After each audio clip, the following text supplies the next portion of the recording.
plans, so she don't need no man. Stay far from timid, only make moves when your heart's in it, and live the free sky's the limit.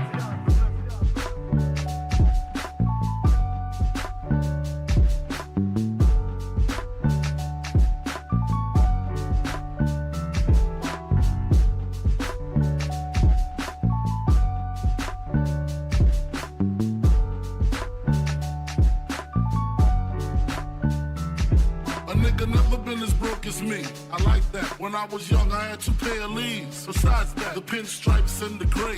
The one I wore on Mondays and Wednesdays. While niggas flirt, I'm throwing tigers on my shirt and alligators. You wanna see the inside? I see you later. Here come the drama. Oh, that's that nigga with the fake. Wow, why you punch me in my face? Stay in your place, play your position. Here come my intuition. Go in this nigga pocket, rob him while his friends watch it, and hoes clock it. Here comes respect. His crew's your crew, or they might be next. Look at they man, big man, they never try, so we roll with them. I stole with them, I mean loyalty. Niggas bought me milks at lunch. The milks with chocolate, the cookies, butter crunch, 80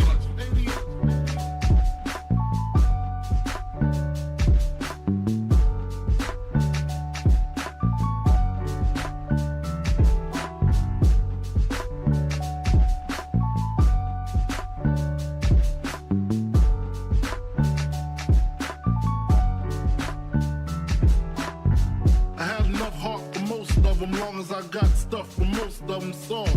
Even when I was wrong, I got my point across. They depicted me the boss. Of course, my orange box cutter make the world go round. Plus I'm fucking bitches ain't my homegirls now. Start stacking, dabbled in crack, gun packing. Nickname Medina, made the scenes, took my Ninas. From gym class to English, pass off for global. The only nigga with a mobile. Can't you see like total? Getting larger in waist and taste. Ain't no telling where this spelling is heading. Just in case, keep a shell at the tip of your melon. Clear the space. Your brain was a terrible thing to waste.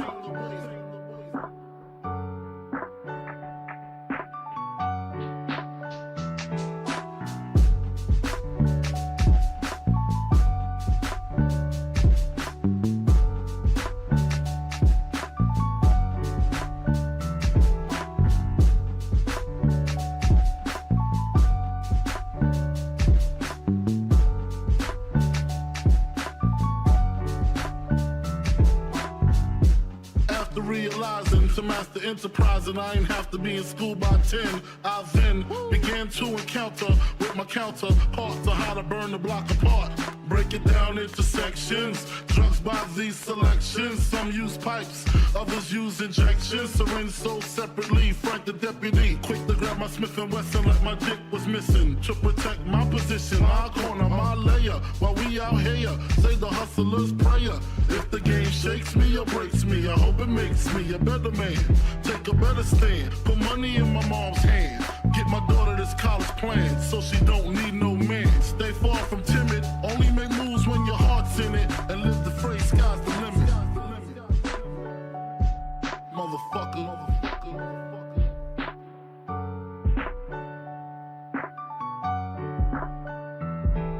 88.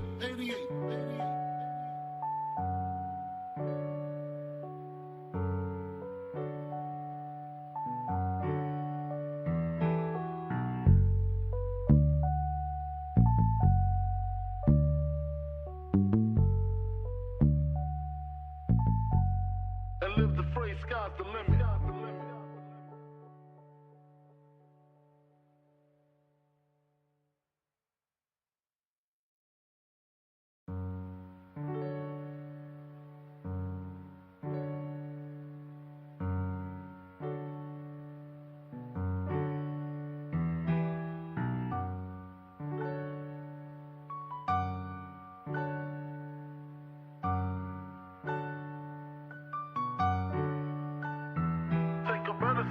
Put money in my mom's hand. Get my daughter this college plan, so she don't need no man. Stay far from timid, only make moves when your heart's in it, and live the free sky's the limit.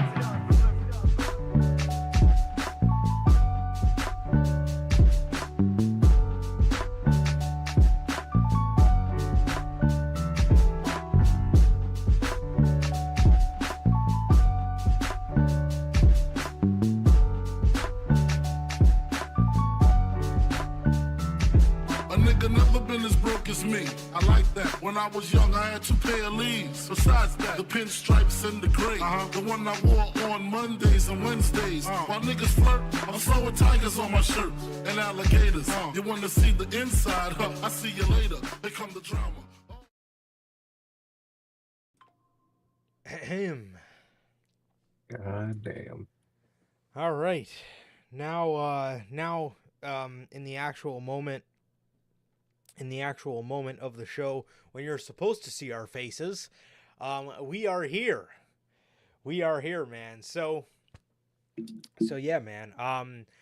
Apologize. Call me Michael Mansory, but apologize for the little production fumble there in the beginning. I realized like 20 seconds in that the stream starting soon screen was not playing and it was just our faces. So yes, apologize for that. Like I said, on my Michael Mansory stuff today, just fucking up production like a motherfucker. But regardless, how the hell is everybody doing, man? How is everybody doing, bro? And what is going on, everybody? We are back with yet again another edition of the Notorious podcast, bro. This is episode 188 of Notorious Unscripted, man. 188 weeks, man, of our Monday show. So, yes, if this is your first time watching, guys, do not know how the show works. Every Monday, we are on here with Unscripted, and every Friday at 4 p.m. Central, we are on here with the news, man. If you guys did miss episode 206, Double Standard Dwayne, talking about the double standards going on in WWE right now regarding to The Rock and the profanity of The Rock that the rest of the roster cannot use for reasons. Double standard reasons, if you ask me. And Tony Khan still mad at Jack Perry for costing him CM Punk, man. If you guys did miss that, that is available for you guys on all platforms. That is Anchor, Spotify, Google Podcasts, Apple Podcasts, and if you want to see it first, join us right here live every Friday at 4 p.m. Central with the news, man. Also, if you guys have not got a chance to pick up some of the official Notorious podcast merchandise, you guys can now find this live on the merch shop. That is buyingfor.com. Link is in the top description of this very video, man. You got all 8 of these beautiful designs on here for you guys, man. You got the Chicago flag design, the Uncrowned Kings of the IWC, the Biggie-inspired design, the base logo design, the Riddler-inspired IWC's Best Kept Secret design, the Notorious World Order, the Grand Slam, the Scratch logo, and the Only Community That Matters. All 8 of these beautiful designs and more are available for you guys on the merch shop. Again, that is bonfire.com. Link is at the top of the description of this very video, man. Also, if this is your first time watching, guys, do not know who we are here at the Notorious Heels podcast. I am Johnny Mayhem, one half of the host of this very podcast. And as for the other half, we got my man Sir K here. How the hell's it going, man? It's going good, man. It's going good. Just chilling out, man. Just waiting for WrestleMania. And it's coming up soon, dude. Next fucking weekend, man. Crazy, dude. It's already fucking here. I can't wait. I really can't. I think it's gonna be a fun ass weekend, man. It really is. But other than that, man, I'm doing good. Bit the fuck out of my tongue the other night, so if you hear me kind of, not talk right because of that, man, it does not feel fucking great. If you hear him talking like Cody Rhodes, you know why. Exactly. If I start saying sorry, oh, dude, actually, now that I say it, talking a lisp makes it way worse. Oh, I can't do that. I can't even do the Cody voice. God damn it. Oh, dude, because my bottom part of my teeth are sharp, and it's at the bottom of where I, cut it. Right. Oh, bro, that shit just scrapes against my fucking teeth, dude, if you cannot do that Cody voice for a little bit. But, other than that, I'm doing good, man. Like Durante always asks, how's life? How's the family? Mm-hmm. Life's good. The family's good. How's everybody doing in the live chat? And what about you, bro? How are you doing? Doing good, man. Doing good. I just tweaked the volume a little bit. It didn't look too bad on my end. I don't want it to be too loud. So let me know how I am now. But yes, just let me know. It looks okay on my end. I tweaked it a little bit. So let me know how that is. Let me know. I apologize for that. I also apologize for a little bit of the late stream because good old OBS, as soon as I went to start the stream originally at 10:25, so we could be on at 10:30. My graphics driver needed an update, so of course that took a fucking whole arm and a leg. So I apologize for all that again, but I'm doing good. Got Easter coming up. Man, so that's exciting. Got and then right after that, dude, it's literally, well, this past weekend was Palm Sunday weekend. This weekend's Easter weekend, and then the next weekend is WrestleMania weekend. And then right after that, that whole week, or that next day after WrestleMania, is the 4-year anniversary, bro. So always an exciting time. But I'll tell you fucking what, man. I am incredibly pissed at WWE Shop, bro. How the fuck are you guys gonna make today the day that the CM Punk shirt goes on fucking sale? Every other time they do a sale, the CM Punk shirt's excluded. I've been trying to buy one so I can cut it to make a fucking tank top for the summertime, and every time there's a sale, it's not on fucking sale, right? So today, it's on sale, and guess what? They don't have any fucking extra larges. Are you fucking serious, bro? Are you kidding me? WWE Shop, bro. How the fuck did you not have those on deck? Unbelievable. Incredibly despicable act from Fanatics and WWE Shop.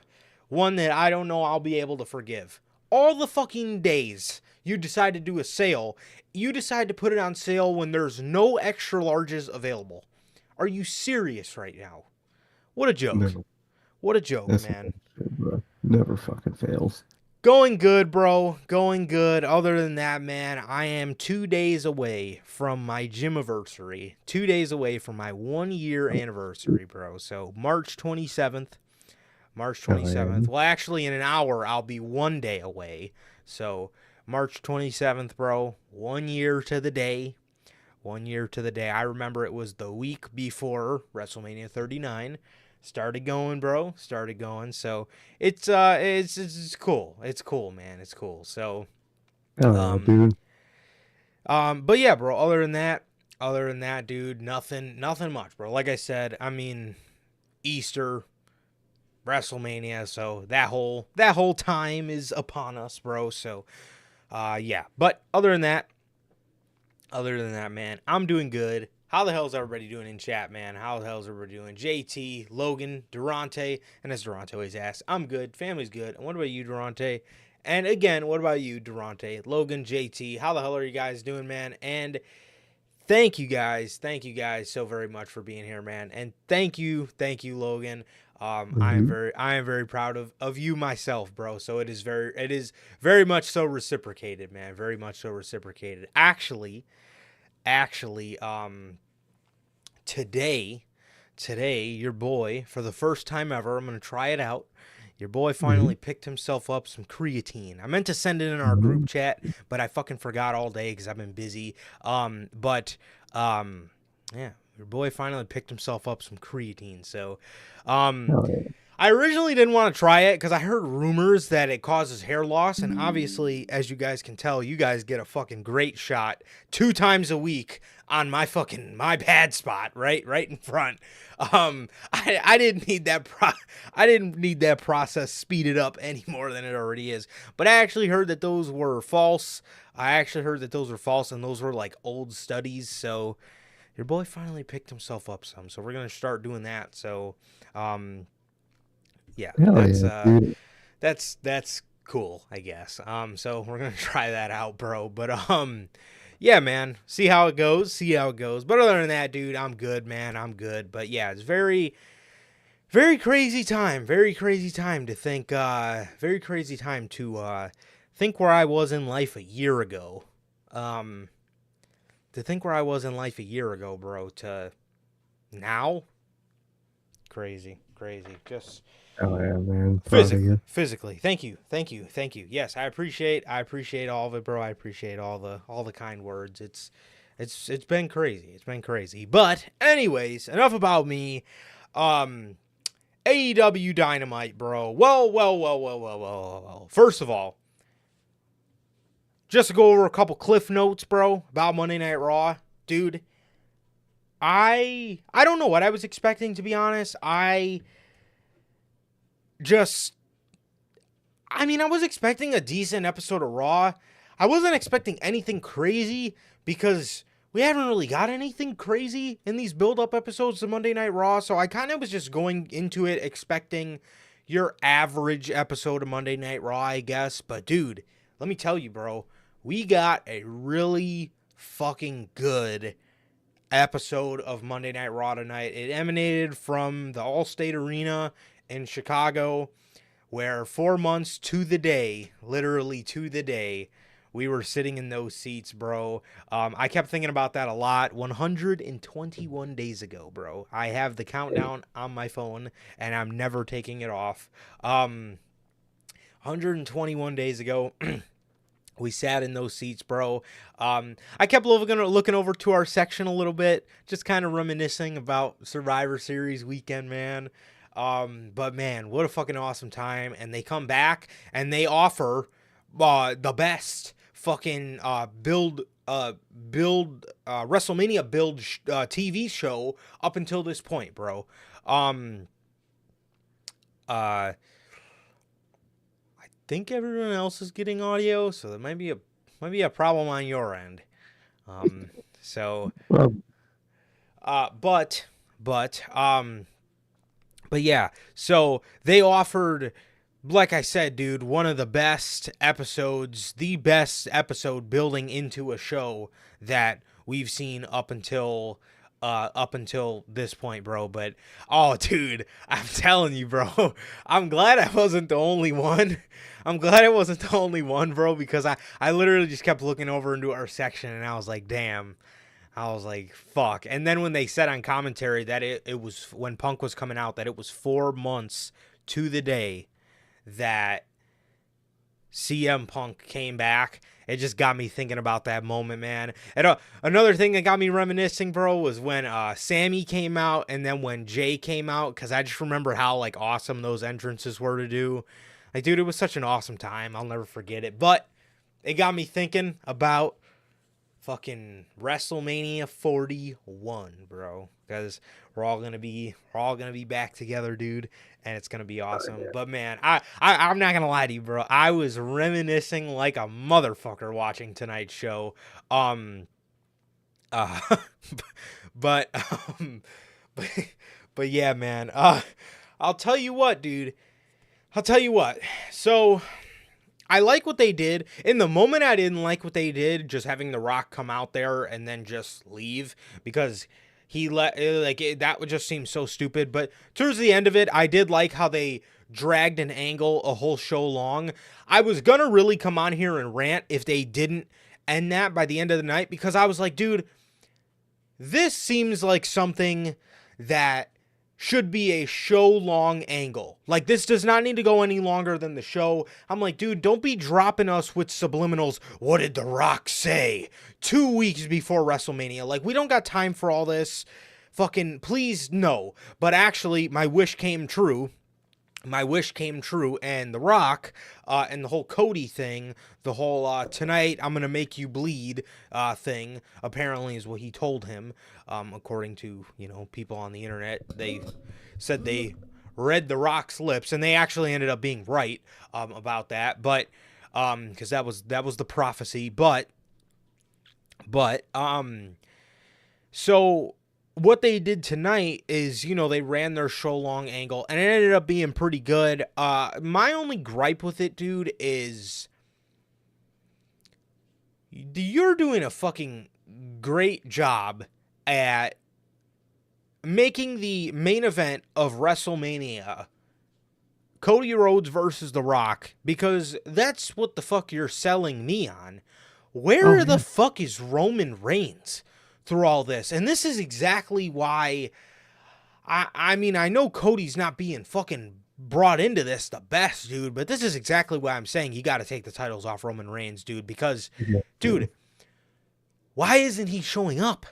Like, again, how the fuck is The Rock has a more consistent schedule than you do at this stage of his career? How the fuck did Brock Lesnar show up more than Roman Reigns did in the Triple H era. You know what I mean? Everybody knows how Brock was, in the Vince era, but Roman Reigns in the Triple H era has the Brock Lesnar schedule when Brock Lesnar was like back in 2017.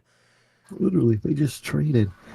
Fucking Roman was talking all that fucking shit back then about, part-time this, part-time that. And he's just doing the same thing. I don't get it. Which makes me even more scared for that WrestleMania outcome, man. Because you would think a guy about to lose a title would be here more. I don't know, man. It's like, it's like, and what they did tonight was good television. It was good television. Like, what they did, Cody, they're really just making you hate The Rock, right? They're making you want to see him get his fucking teeth knocked down his throat. You know what I mean? And I see a lot of people saying, and these people were added to Logan's Twitter graveyard, but I see a lot of people saying like, oh, he didn't even hit The Rock. What the hell? He looks like a bitch.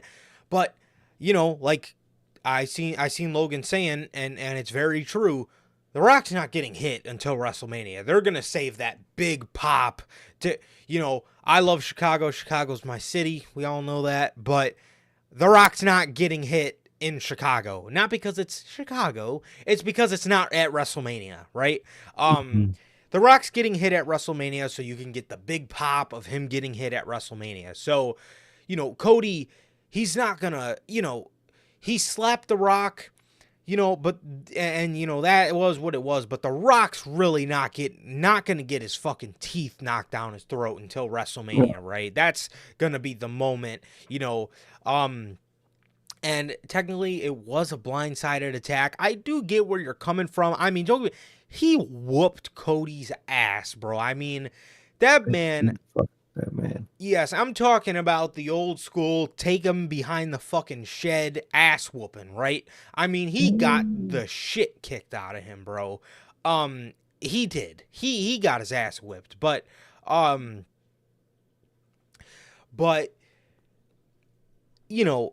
they're gonna save the big moment of him getting his ass whooped, I think, for WrestleMania. But then, I definitely see that as another outcome, Logan. I think Cody is gonna.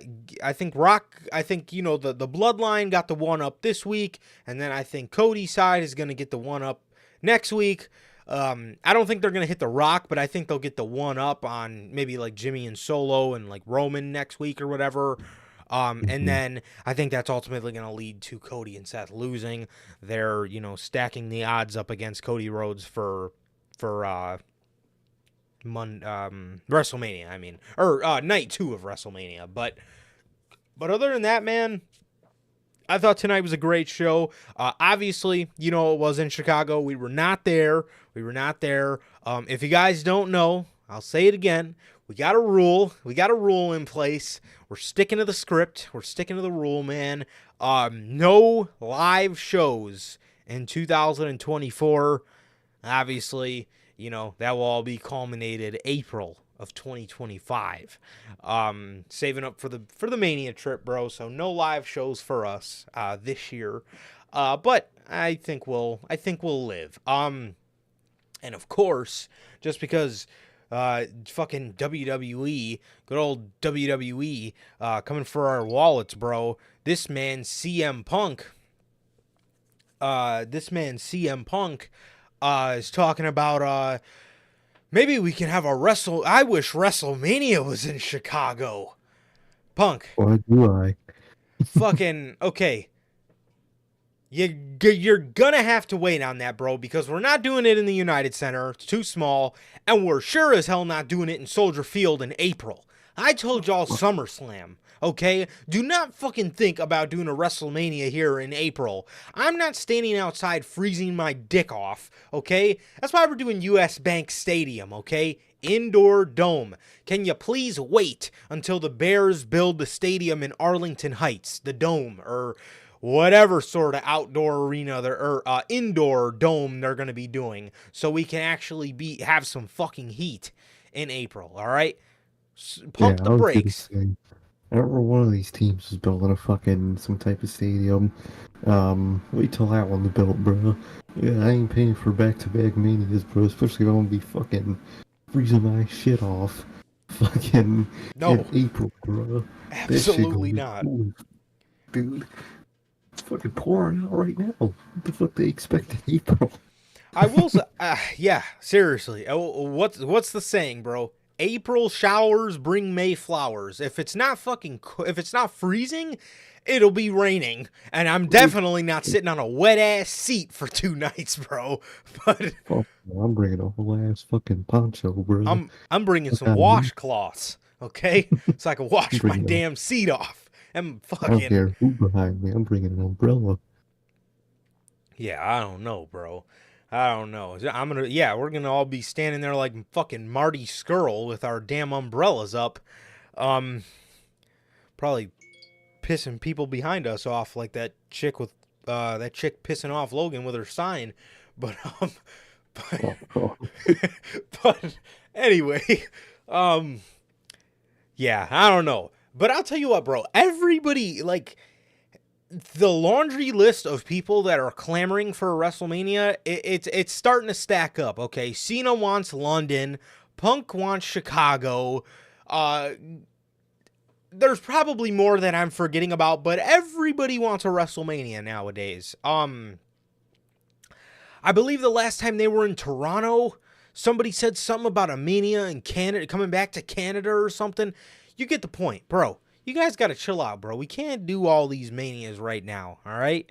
You guys got to chill out. Okay. But I'll tell you what, Punk, Phil, I get it. I've wanted a Mania here fucking forever. All right, but I'm willing to wait until they build this godforsaken dome in Chicago because a Soldier Field WrestleMania in It April ain't gonna, is it not ain't gonna the work out. moves. No. It's not the moves, bro. So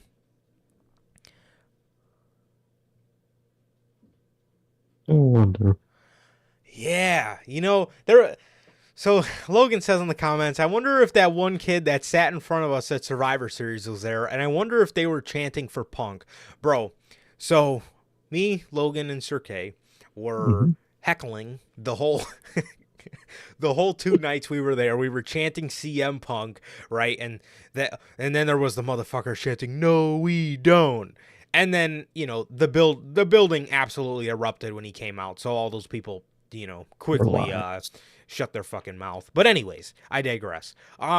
So this kid in front of us, dude, kept turning around and fucking. He was a little kid. He had to be like 8 or 9 years old. He kept turning around and just giving us the dirtiest fucking looks, like he wanted to fucking kill us every time we chanted for CM Punk. And then one of the in the middle of Survivor Series, we heard him lean over and ask his mom, "Who are they talking about?" That's wild. And I I do was not like, know. God damn, kid. I'm like, what you got to make me feel so fucking old for, bro? like, yeah, he literally looked over and he looked at his mom and he said, "Who are they chanting about?" And at that moment, I felt so old. I was like, Jesus, bro, I only sat in this arena fucking at, what was that? 12 years ago, or yeah, 2011, 12 years ago, and fucking was here for CM Punk. I'm like, geez, man. I'm like, what? They gotta make me feel so old, bro. So I wonder if they were chanting for Punk, bro. Well, if so, that kid finished his story. That kid finished his story tonight, man. He finished the story. He knows who CM Punk is, and hopefully he likes CM Punk, man. Hopefully he likes CM Punk. Being somebody from Chicago, man, Mr. Phil is a very inspirational individual, bro. So, for me, I know a lot of people probably wouldn't put inspirational near his name at all, but I will, because that's one of my goats, bro. So, I got the flag behind me. Call me a mark all you want. I really don't care. But, yeah. Other than that, dude, I thought it was a great Raw. We're going to talk about it after we get through this episode of Dynamite. Dynamite was all right. It happened. Dynamite was Dynamite was okay this week. Yeah, I thought it was all right. It was a decent episode. Obviously there's stuff to talk about. But the show opened with Mercedes Moné, or as my boy Excalibur says, Mercedes Moné. Dude, the same shit. She came out and pretty much just talked about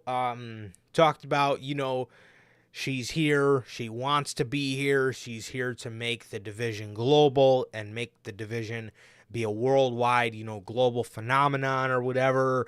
Then she started talking about how, last week, she helped Willow, and she talked about how she has unfinished business with Willow, but if people want to get into her business, then she's going to have to take care of that first, obviously hinting at Julia Hart and Sky Blue. Julia Hart and Sky Blue came out. The lights went out. Typical House of Black. They can't walk. They have to move in the darkness. So lights go out. They came out.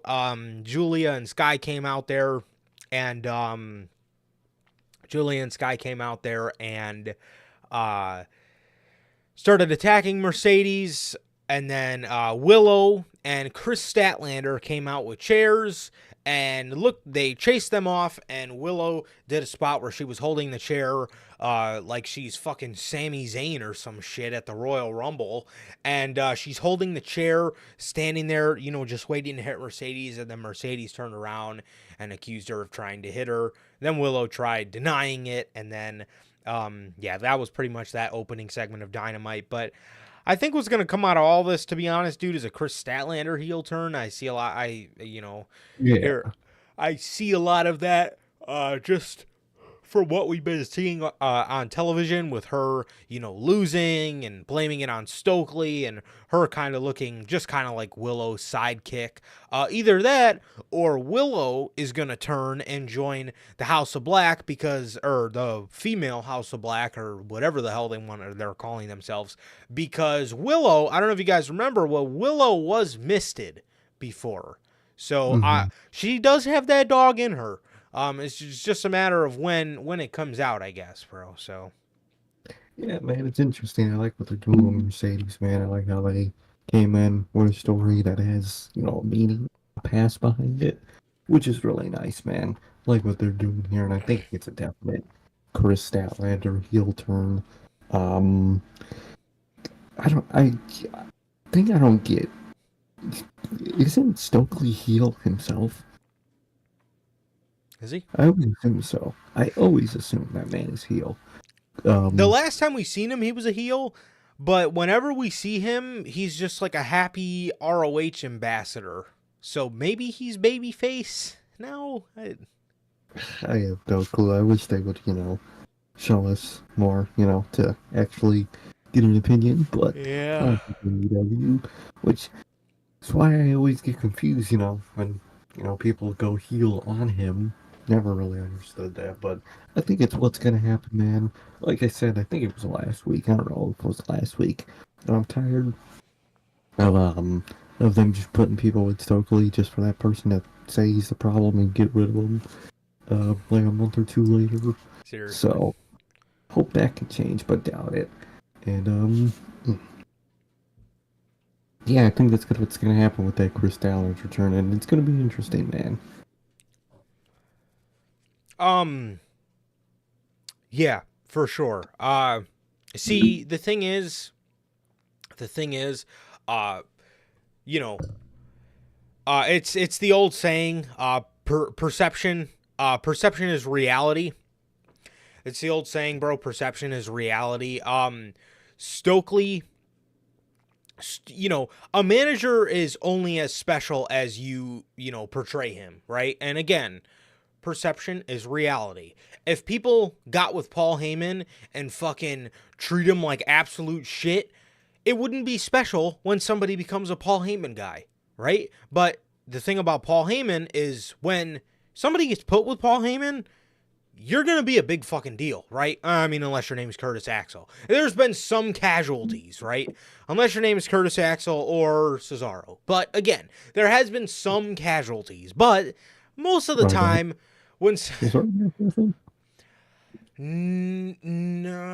Maybe for a little bit of Rybaxel. Oh, Maybe. okay. Or Yeah, I no. thought. No. Ryback was a Paul Heyman guy for a little bit. Yeah, he was. Yeah, I was gonna say I thought I remember his ass being one. That was when Vince thought just putting Paul Heyman with somebody was going to make anybody a star, Yeah. but he doesn't understand that you actually have to put stock into somebody.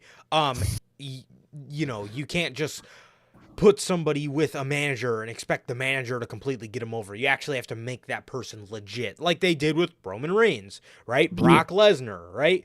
Fucking all those guys, okay? So, anyways, you know, with Stokely, how important is it when every time the guy gets fucking put with somebody, they're like, first of all, they treat him like he's a complete ass.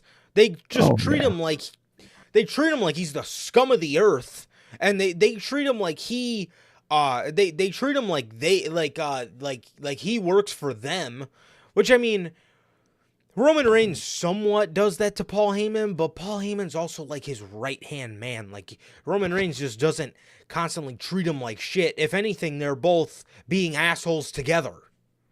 Yeah, they're just like two weirdos when it comes to each other, and it like fits because they embrace it. But like every time it's Stokely is doing his job, and the people and the other person is hating him for it. It doesn't make any sense, bro, but I don't know. bro. Like I said, man, perception is reality. And until, you know, they can perceive Stokely a different way on television, nobody's going to take him seriously as a manager, which sucks because why did you sign the guy in the first place? Like, I don't get it.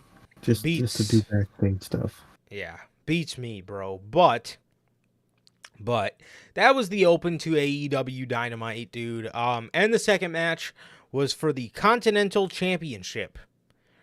Bro, I'm going to get the positive out of the way first. Bro, the Young Bucks sitting in Gorilla with Tony Khan was absolutely made my night. Absolutely 100% made my night, bro. Dude, oh God. When they were just sitting there, like, rocking back and forth in their chairs and, like, giving each other knuckles, and then, like, Tony Khan's trying to, like, engage with them, and they're not paying attention to him at all, and then they finally just look over and just give him knuckles, like, oh, bro, it was so funny. However, what in the fucking world was Eddie Kingston wearing, bro? This man walked out to the fucking ring in his fucking pajamas, in his loungewear, bro. What the fuck was that? That looks like something I wear to bed. What was that, bro? I mean, what did you think when you seen that attire, dude? So I was just looking like, bro, what is this? What's he wearing, bro? Like, there's some wrestling gear. You wearing some Japanese fucking take a nap gear. I don't get it. What the fuck? Like, I get he loves Japan. All AEW fans love Japan. God. It's okay. You can love Japan. Please, wear wrestling gear. Like, bro, you're from New York.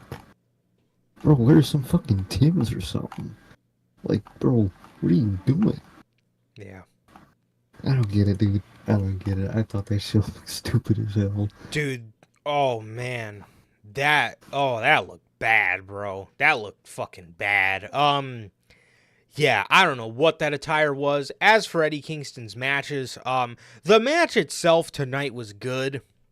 However, Eddie Kingston's style of wrestling, bro, can you just sign with New Japan? I don't ever remember Eddie being this just very Japan in his style. To the point where it's just like, and it's like, people have a New Japan style. People have people have like that hard hitting style, you know, that's New Japan-ish, like Okada. But it's not to the point where it's just like, Eddie just does like all those stereotypical Japan moves, like Yeah. the machine gun chops, the patty cakes. Like, dude, I don't know. I just don't ever remember his style being that. I want to be in New Japan.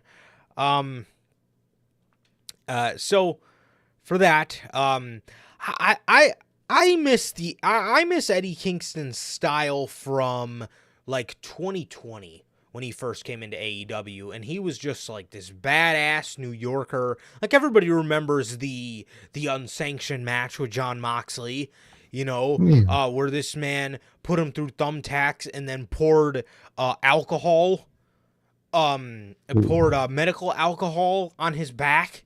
Like, dude, I miss that kind of Eddie Kingston, where he was just like this rough New Yorker. Street brawl. Yes, like just street brawler type, style. I miss that. This whole, I want to be in fucking All Japan Eddie Kingston just doesn't do it for me personally, bro. As for the match, though, the match was good. It was a good match. I'll give him that. It was a very good match. But dude, this man Tony Khan. Okay, well, first of all, before we get onto that, bro. So, Eddie Kingston is the Triple Crown champion. On Wednesday, he was just the Continental champion, and he just defended one. He didn't come out with the other two belts, so I guess the titles are separated. Okay, but I never... I mean, I guess we won't anymore because Eddie's not the champion, but I never want to hear about a Triple Crown champion anymore.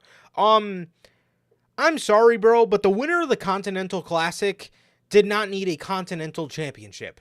Okay? No. What they needed was a shot at the AEW World Championship. That could be like their version of Money in the Bank. Right? That could be like their version of the G1. Whether you want to have a cash-in that you are able to announce, like the G1, I want this match at, such and such. Most of the time it's Wrestle Kingdom, but I want this match at such and such. Or if it could be like Money in the Bank, where you just come out, or you just come out whenever you want. Whatever it is, that Continental Classic should have been for a shot at the AEW World Championship instead of just a championship that not only means anything, but man, I mean, talk about perception is reality. Look at the way that title looks, bro. Jesus. That title looks like a fucking Create a belt. And that is how people perceive it. As a fucking WWE 2K championship. Oh, literally, dude. It's the most fucking basic, flat-looking title, dude. It's so ugly. And like Logan says in the comments, apparently he's defending the ROH title separately on Supercard. Like, bro, what is with this Triple Crown garbage? I don't care. Unless they're Kenny Omega, I don't care that they have multiple belts. That shouldn't be like a thing that everybody just wins and does. Having multiple titles is kind of a special thing. It is. Look at Roman. He looked badass with fucking 2 titles. And then you look at Kingston with 3. Very much of a difference there, man. So, although I'm glad they separated them, I don't know why the fucking Continental Crown title exists in the first place, dude. Just another belt for everyone to win. It makes no sense. It makes absolutely no sense, bro. So I don't understand. But yeah. So that's the other thing. This man, Tony Khan, 3 weeks into the company, slaps a belt on Kazuchika Okada. He slaps the Continental Championship on Kazuchika Okada. Now with this, so when Eddie had him, and he had that one New Japan belt and he had the ROH belt, it was like, seen as the title that could go all around the continent, right? I wonder if this is just going to be used as a tool, even though, Eddie never really did that. He never defended the title outside of AEW, at least that I know of. He might have maybe in like a New Japan show, maybe. Again, I'm not aware of it, but he may have defended it there, once or twice. But other than that, he mainly defended it on AEW television. Is this just going to be a tool for Okada to go to Japan and defend the title? But I don't know. But what I do know is Tony Khan slaps a belt on Kazuchika Okada 3 weeks into his AEW run. Again, universe mode. Fucking universe mode. This man just downloaded the New Japan Pro Wrestling DLC pack and put Okada on he put Okada on one of his rosters first day of launch, and at the next scheduled pay-per-view in his universe mode, this man fucking slapped the world title on him, man. Might as well. That man didn't even wait for that, bro. He just went to the roster menu page, went down to the title management button, went down to the fucking title, and just switched it out the second he downloaded the DLC, bro. Fucking 3 weeks. Yeah, Even man. a title, dude. And an international quote-unquote title where you go to different companies. When that man was saying goodbye to New Japan every week, crying and shit, and he's just gonna be back with an AEW title. What the fuck, man? Yeah. I don't know, man. I don't know, bro. But Eddie Kingston, Eddie Kingston loses the Continental Championship. He also came out with just one belt, so he also just came out with the Continental title. So all this time, everybody was asking for, everybody was asking for Eddie. Everybody was asking for, Eddie to stop showing up and defending these titles that, nobody cares about. And the one time he doesn't show up with them is the day he loses it. So good old AEW, bro. Good old AEW.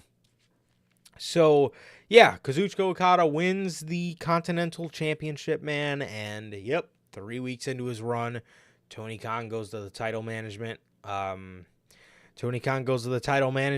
he puts a belt on Okada, bro. So, good old Tony. Never fucking fails, man. Every time.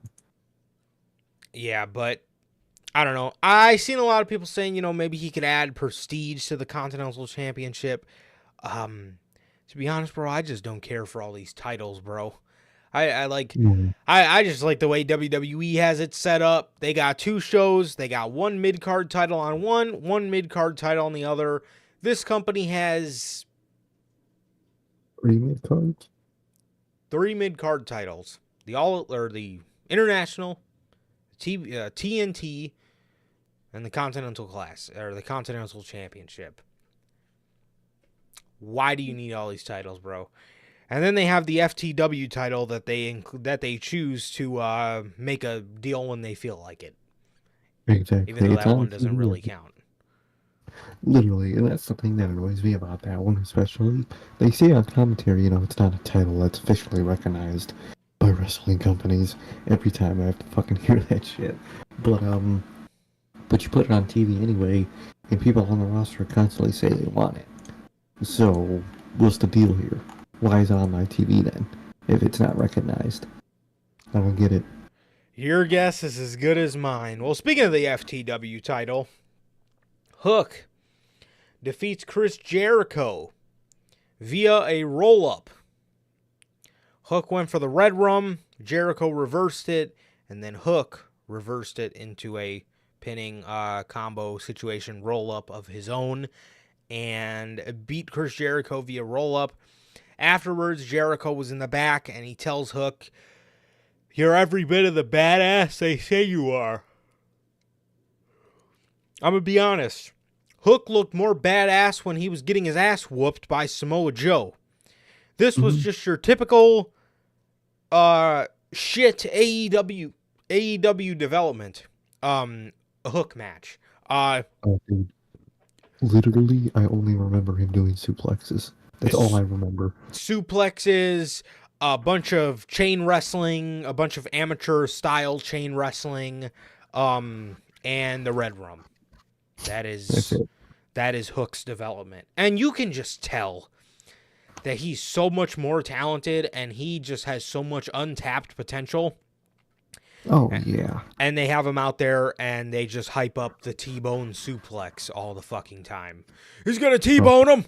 He's going to T-bone him. Are you serious? That's all you got to say about the, oh my God, he's going, oh, T-bone. Red Rum. Come on, bro.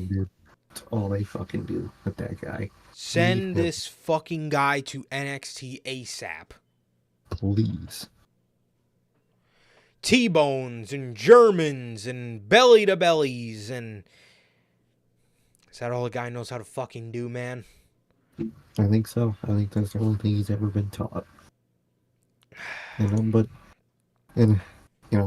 if he wants to, even if he has 20 Khan to Matt for, more practice to learn, he just gets squash matches, a bunch of 2-minute squash matches. You could learn a lot in 2 minutes of wrestling every 3 weeks. You can learn a lot. Fucking learn so much in the ring. Seriously, bro. So Jericho says that Hook is every bit of the badass that everyone says he is.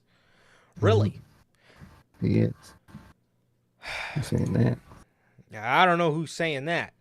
Majority of people with a brain are going to tell you that Hook needs to go to NXT. Oh, yeah. So, dude, he needs it. Oh my God. He needs it so bad. He really does. So he says, Hook, you earn my respect, and next week, come to Dynamite, because I have a proposition for you. The only writing action I'm making, probably. I could totally see it, dude. I could fucking totally see that, too. Oh, He's man. Another fucking group of guys. I really like Lion Hook. Why don't you join me, Hook? We can T-bone together. God, they're gonna get some fucking tag team in there, too. It's gonna do nothing. The duration of this fucking group being together. I'm dreading it already, dude. I hope Hook just fucking whoops his ass and rips up his contract like Jack Perry. Seriously, dude. Wasn't Taz saying he wants Hook to go to WWE? Oh, yeah. That news came out about 6 or 7 months ago that Taz was upset with how they were booking Hook. And he, apparently, the rumor is he gave him the advice to go to NXT. I hope he does, dude. I hope whenever that fucking contract comes up, he just goes right to NXT. Yeah, I agree. Yeah, I don't know what the proposition is going to be. I don't know if Jericho's going to turn heel. I don't know if he's going to ask him to join his faction. We shall wait and see, and it should be interesting. But, so that was that. Yeah, nothing much. Again, Hook never looked better than when he was taking a loss from Samoa Joe. And when he was getting his ass whooped and selling and being forced to do something other than suplexes, Germans, T-bones, and belly-to-bellies. And fucking Saitos. Come on, bro. Will Ospreay. Will Ospreay comes out here, man. Another fire promo from Will Ospreay. I'm very glad we've been on the route of having him not wrestle all the damn time. I'm very glad we've been on the route of having him come out some weeks and just talk because he's so good at it. He is, dude. I love it. I love his promos. Mm-hmm. I like how British that motherfucker is. That shit kills me every time. And I think he's great on the mic, and I'm glad that we're, constantly get him on the mic. I'm very happy with that. Definitely. He comes out there and he talks about how Brian told I believe Brian did an interview, I want to say, where he told the reporter that Will Ospreay couldn't walk a day in his shoes. Will Ospreay said, "When I got to New Japan, the place where you tried to become a big star, when I got to New Japan, I seen your shoes. And I looked at him and I said, oh my God, there's Bryan Danielson's shoes.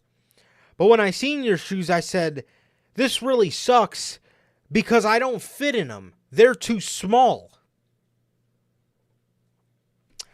He then told Brian, that he, in turn, actually couldn't walk in his shoes. He doesn't know what it's like to become a big star in Japan, and at Dynasty, he is going to show him that he cannot walk a day in his shoes instead. And that was pretty much the promo from Will Ospreay. Very good. I've been liking the promo material. I wish we would see a little bit of Brian on Dynamite. I know we got one promo from Brian and Ospreay that was on Collision, but who the fuck watches Collision? I would like to see both of these two gentlemen on Dynamite actually cutting promos on each other, because Will Ospreay is doing to fucking Bryan Danielson what The Rock is doing to Cody Rhodes. The Rock's fucking giving this great promo material, and fucking Cody Rhodes has nothing to say back. I don't know, man. I don't know. I needed to see a little bit more Bryan Danielson involvement here with these promos, because what Ospreay's doing is great work. I just need to see a little bit of back and forth instead of this just being completely one-sided. But other than that, the promo was great, as is always, man. So Definitely, man. Definitely phenomenal as always from Will Ospreay. And I definitely think I would like to see more Bryan Danielson. I'm not sure that matters. But speaking of Collision, I saw on Twitter that one of these collisions, I think it's WrestleMania weekend Collision, has an insane fucking start time that you're never gonna believe. I gotta find it though. Oh Because no. I thought it said April 7th, but that's a Sunday, so I don't think it's. So I think it's gotta be April 6th. Yeah. Let me see. Yeah. Holy Nothing like going head to head with WrestleMania. Actually, from what I saw, it's gonna. Yep. Okay. Yep. Technically, it is April 7th because They're doing it on Sunday? Oh no! I mean, technically it's Sunday, but at 11:30 p.m. Eastern time, so 12:30 for us. That No! April 6th, yep. So for us, technically it's April 7th, but technically it's April 6th. It's gonna be fucking 3.5 hours late on the regular time because it's gonna be at 11:30 p.m. Eastern time. They're putting Collision on at fucking midnight? Yeah. Holy. Yeah. Why don't they just air it early so it'll air with like the kickoff show or something? Who the fuck watches? They don't even put matches on the kickoff show. I'm sure that'd give you a little bit of a better chance at viewers. Wow. Fucking midnight. Wow, I didn't expect that. I thought you were going to say 11:30 a.m. Oh, fucking, I wish, dude. Fucking, dude, 12:30 for us. We're gonna be at 12:30. We're gonna be live. There's no point in even stacking the show because, well, anybody that's watching any sort of wrestling content is either going to be probably in bed or they're going to be watching some sort of WrestleMania review because they want to hear about WrestleMania and not, or the WrestleMania press conference because they want to hear about Mania and not Collision. You got the press conference. Like, we're gonna be live when that fucking Collision starts. And guess what we're doing after we go live? Are we watching the Collision run back? Fuck no, dude. We got the media scrum that night, obviously. And then we got 2 different types of documentaries that whole weekend. So, Collision will not be on that list that weekend. Dude, Absolutely that not. is hilarious, bro. 12:30 a.m. for us start time. Dude, that oh my god, that is fucking crazy, dude. There's no point in even stacking the show because Nobody's gonna watch. dude, are you really gonna fucking tell hey guys, why don't you come watch Bryan Danielson at midnight? Are you serious, bro? Come on, Bro, man. especially because some weeks, and for no real real reason, they don't even do Collision anyway. They'll just move it and just not do it a week sometimes. Why don't you just do it that week? Mm. Like, no, dude, that is hilarious. 12:30. Plus, why is it starting at 30? Like an uneven ass time. Yeah, why 11, does it 12 start in the noon? middle of an hour? Like what? I don't get it. Tony Storm and yeah, sorry guys, we'll have to postpone the Mania Night 1 review cuz Collision will be on that night, man. No way. No way I'm missing that. Okay? No Golly. way. So, Tony Storm and Mariah May end up losing to Deonna Purrazzo and Thunder Rosa. I believe Thunder Rosa pinned. Excuse me. I believe Thunder Rosa pinned Mariah May here. So it looks like they might be doing some program where Thunder Rosa goes to get the title back. To be honest, I see Mercedes being saved until Wembley. Wembley. Yep. Mm-hmm. I honestly think, I'm going to be honest with you guys, bro. I think it'll be, I could see Jamie Hayter coming back at Dynasty, and I could see her winning the title back at Double or Nothing. And then after that, I see Jamie Hayter holding the title until Wembley, where she'll drop it to Mercedes.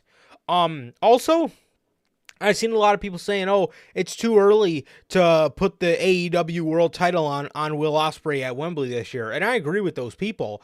But the way Tony Khan's moving, I honestly think he might put the title on Will in Wembley. I feel like he might do Swerve versus Ospreay. Oh fuck yeah! I think he's definitely gonna get some type of title at Wembley, man. Definitely. The man got a tattoo of the fucking false crowd at that show, bro. He gonna win a title at that show, definitely. Tony Yeah. Khan probably it's probably in his contract. Tony Khan probably promised him so, and we know he did that with Soraya, and she ended up getting a title. So we'll definitely. I think he's gonna get some type of title at Wembley. Yeah, I think so, man. Swerve. Swerve says he wants to build his way back up and make a case to get another shot at the AEW World Champion Samoa Joe. So he's going out for an open challenge. That's right. And who answers the call? The Butcher. Yeah. Bro. Oh. Oh. Oh, please. I know you did not do that to me, bro. You mean to tell me you did... Oh, God. You mean to tell me you did... You mean to tell me, bro, you did an open challenge for the Butcher? Come on, bro. Well... Sorry, Logan. Yeah, we'll get to that in just a second. Trust me, I've been waiting to talk about that all week. Bro. Swerve wins, and Samoa Joe comes out and cuts a promo on Swerve. This is exactly what the problem with the rankings. I want to make a case for myself. So you don't choose to go after anybody of legitimacy. You choose to do an open challenge to stack empty wins that the fucking Butcher ends up answering. Yeah, what a fucking complete joke, man. What a complete joke. Yeah, we all know Swerve's building himself back up to the championship, but again, beating people like Butcher isn't really going to make me say, "Oh man, Swerve needs a shot at the title."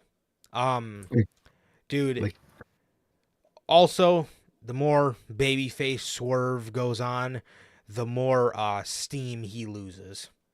yep, it's starting the process. He's starting to lose steam, and that's because he's a babyface. The way he should be going for Samoa Joe again, he should be attacking big names right now. Trying to get up, trying to get wins, trying to get momentum. Yep. This trying to earn it shit is just gonna kill his character, bro, and it already is. It's already starting. I want to earn it. At least if you do that, send somebody out there that's legitimate. Do not send the Butcher out there because, again, what do we always complain about with Cody Rhodes? Adversity. Where's the fucking adversity here? Where? Literally. I mean, come on, man. I don't get it, dude. I'm so sick of it. He should have been going for people that have name value, Like, and then hey, he could actually. Mm-hmm. yeah, like he did with Hangman. Go for the top. Go for the top guys. Go for Hangman. I know he's Mr. Can't Lose in AEW, but go for someone like Mox. Brian, if he wasn't so tied up, he'd be perfect. Someone like Brian, someone who can lose like nothing, and who's a big name. You have them. You have them all over your roster. Do it. It's not that fucking. It's not that bad.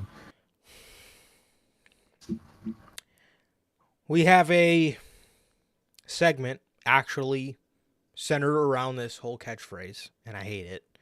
We have a story time with Adam Cole Baby segment where he's sitting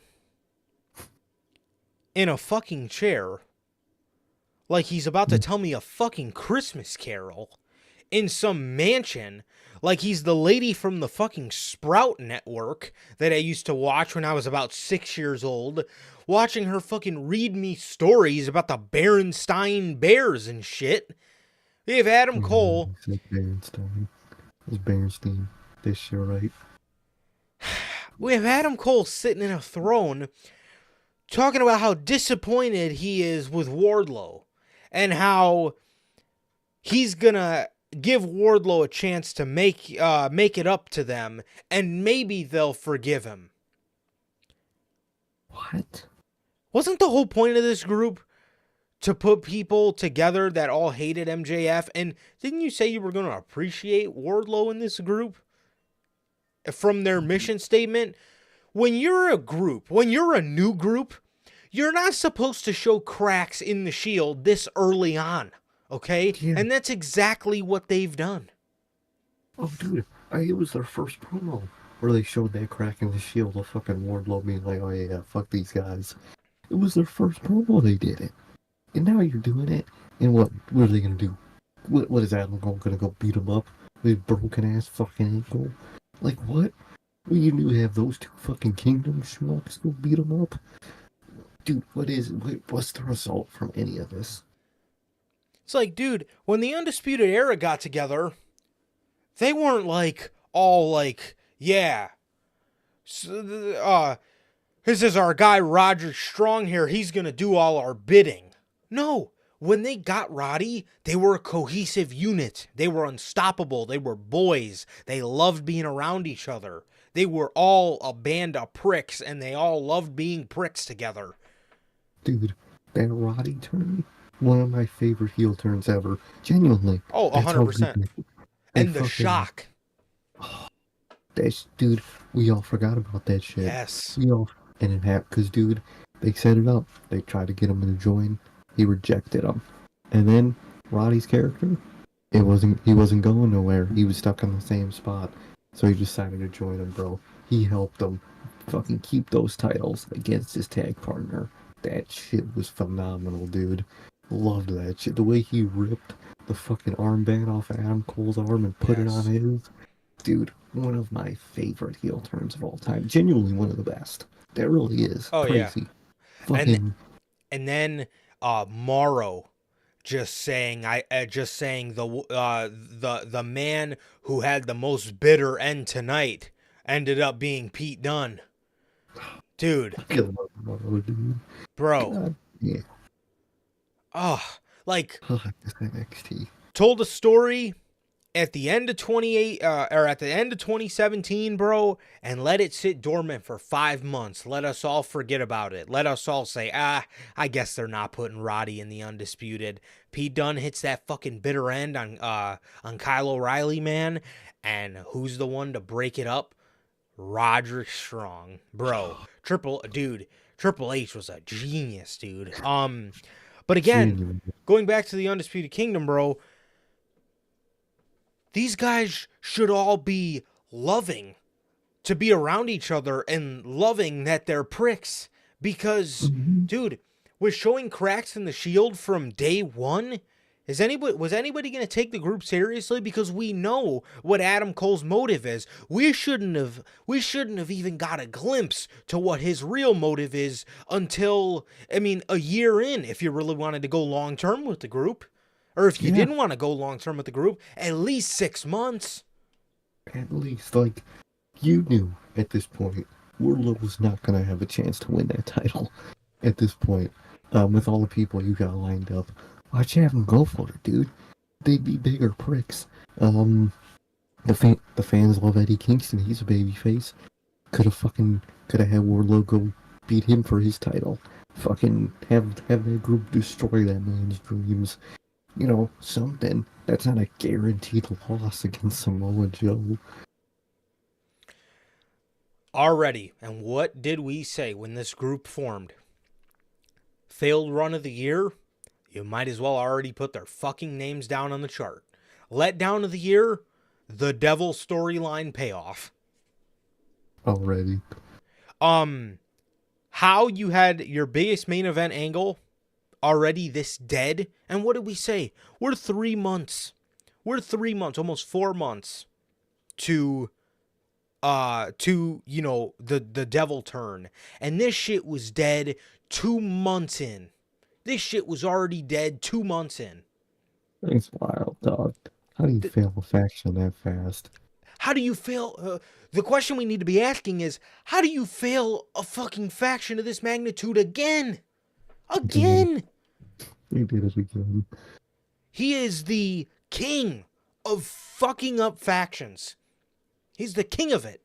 The Inner Circle, the fucking Jericho Appreciation Society, and all those groups at one point were good. The Pinnacle had like a 4-week stretch where they were good. Okay?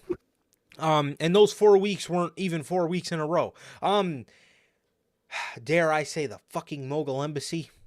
The Mogul Embassy, you fucked that up when you dumped AR Fox out of the group. Now you're doing it with the Undisputed Kingdom. You did it with the Elite reunion.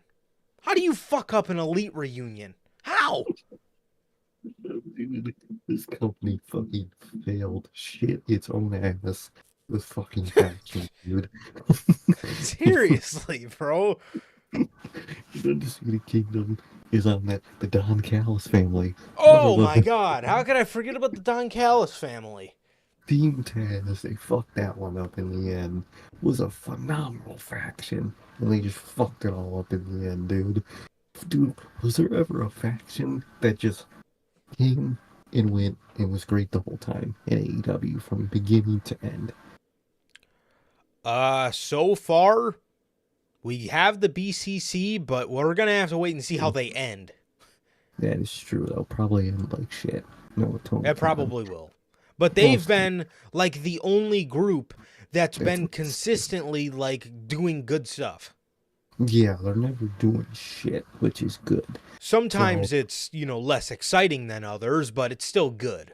I would say it's more of their opponents they get half the time than themselves, so they've been pretty good. But other than that, dude, literally every single one did fucking shit their own ass on all that fucking shit, dude. Fucking Tony Khan. The group fumbler. Yes, the group is fucking so dead. It's not even funny, man. I mean, the Undisputed Kingdom already dead. Again, you should not. you should not have peeled back the curtain until 6 months at the least. That's to where you drop a tiny hint of Adam Cole having ulterior motives with Wardlow. You did it from the moment the guy was fucking sitting there. Literally their first promo, they did this shit. Like, bro, what?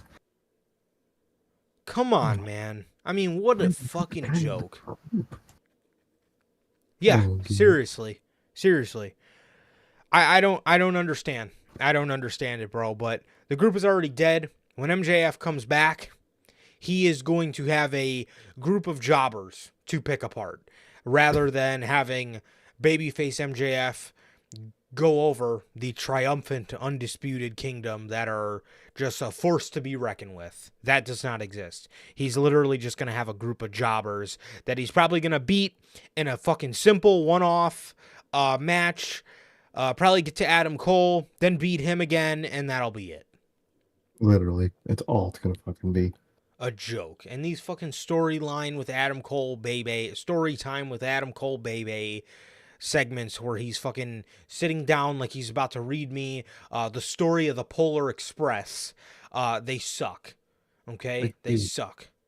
I get he's injured. You know what I mean? He can't fucking them having a fucking wheelchair out there every week looks sad in itself. But dude, you don't have to do sit down story time. Fucking he's Adam Cole, dude. Have him go on a beach with Britt Baker or something and cut a promo. Something more of his character, man. Ridiculous. Fucking ridiculous. The group is dead. And everybody in it. A faction fumbler.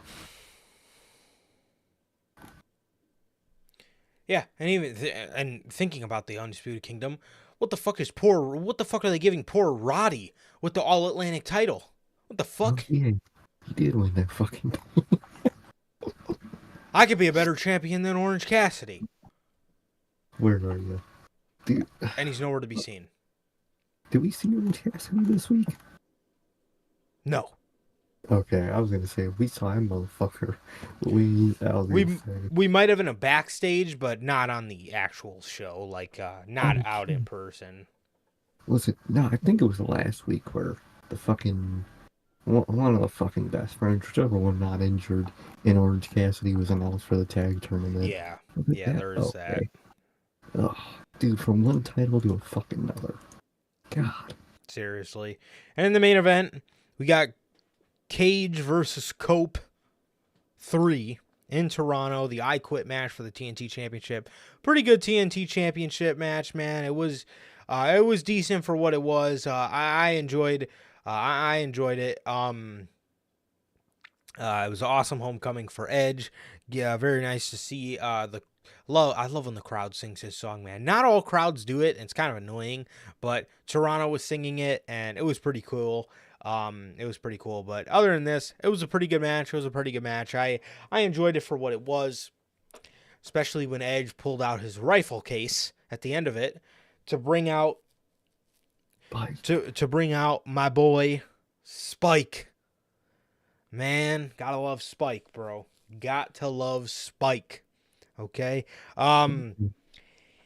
He hits Christian in the fucking balls with Spike. He must have been wearing a cup. I don't know what protected, like, his thighs, like his inner, thighs. But, ooh, golly. That was fucked. I can imagine. I don't know if I had been wearing something, because ain't no way. And he went to hit him on the head with it, and Christian uttered the words, "I quit." So Cope is the TNT champion, and he has finally won the TNT championship. The Christian era is over. Tony Khan absolutely didn't do anything to make Christian's reign reliable. Tony Khan actually pulled a Vince. Once Edge got there, he was like, to hell with Christian. We can just focus on Copeland's story and getting him back to the championship, and who gives a fuck about Christian's reign anymore, right? He did a very Vince McMahon thing in that regard, and that is incredibly fucking irritating.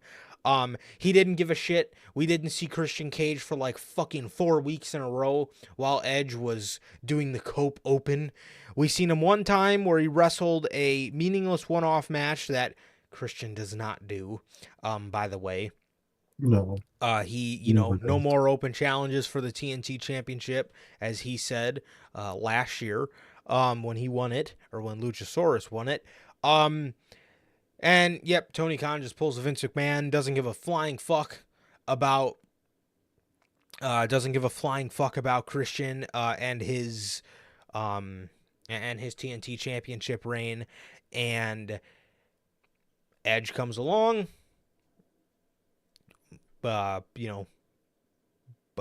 climbs his way back up the mountain, gets back to Christian, wins the belt, all to fucking make me wish that Christian held on to the fucking thing. Because this guy announces he's bringing back the Cope Open for the TNT title. Like Logan said in the comments, dude, 2 steps forward, 5 steps back. Every fucking time, dude. The reason that Christian said himself that he made the title meaningful again is because he didn't do open challenges. So you just run right back to that. Like, dog. And second of all, I know at this point, Christian, we're sending him straight to the Tony Khan special. I'm gonna see him every 3 weeks, dude. Every other 3 weeks we're gonna see him. The fuck, man. Dude, again, way to fucking make me regret that you ever won a championship.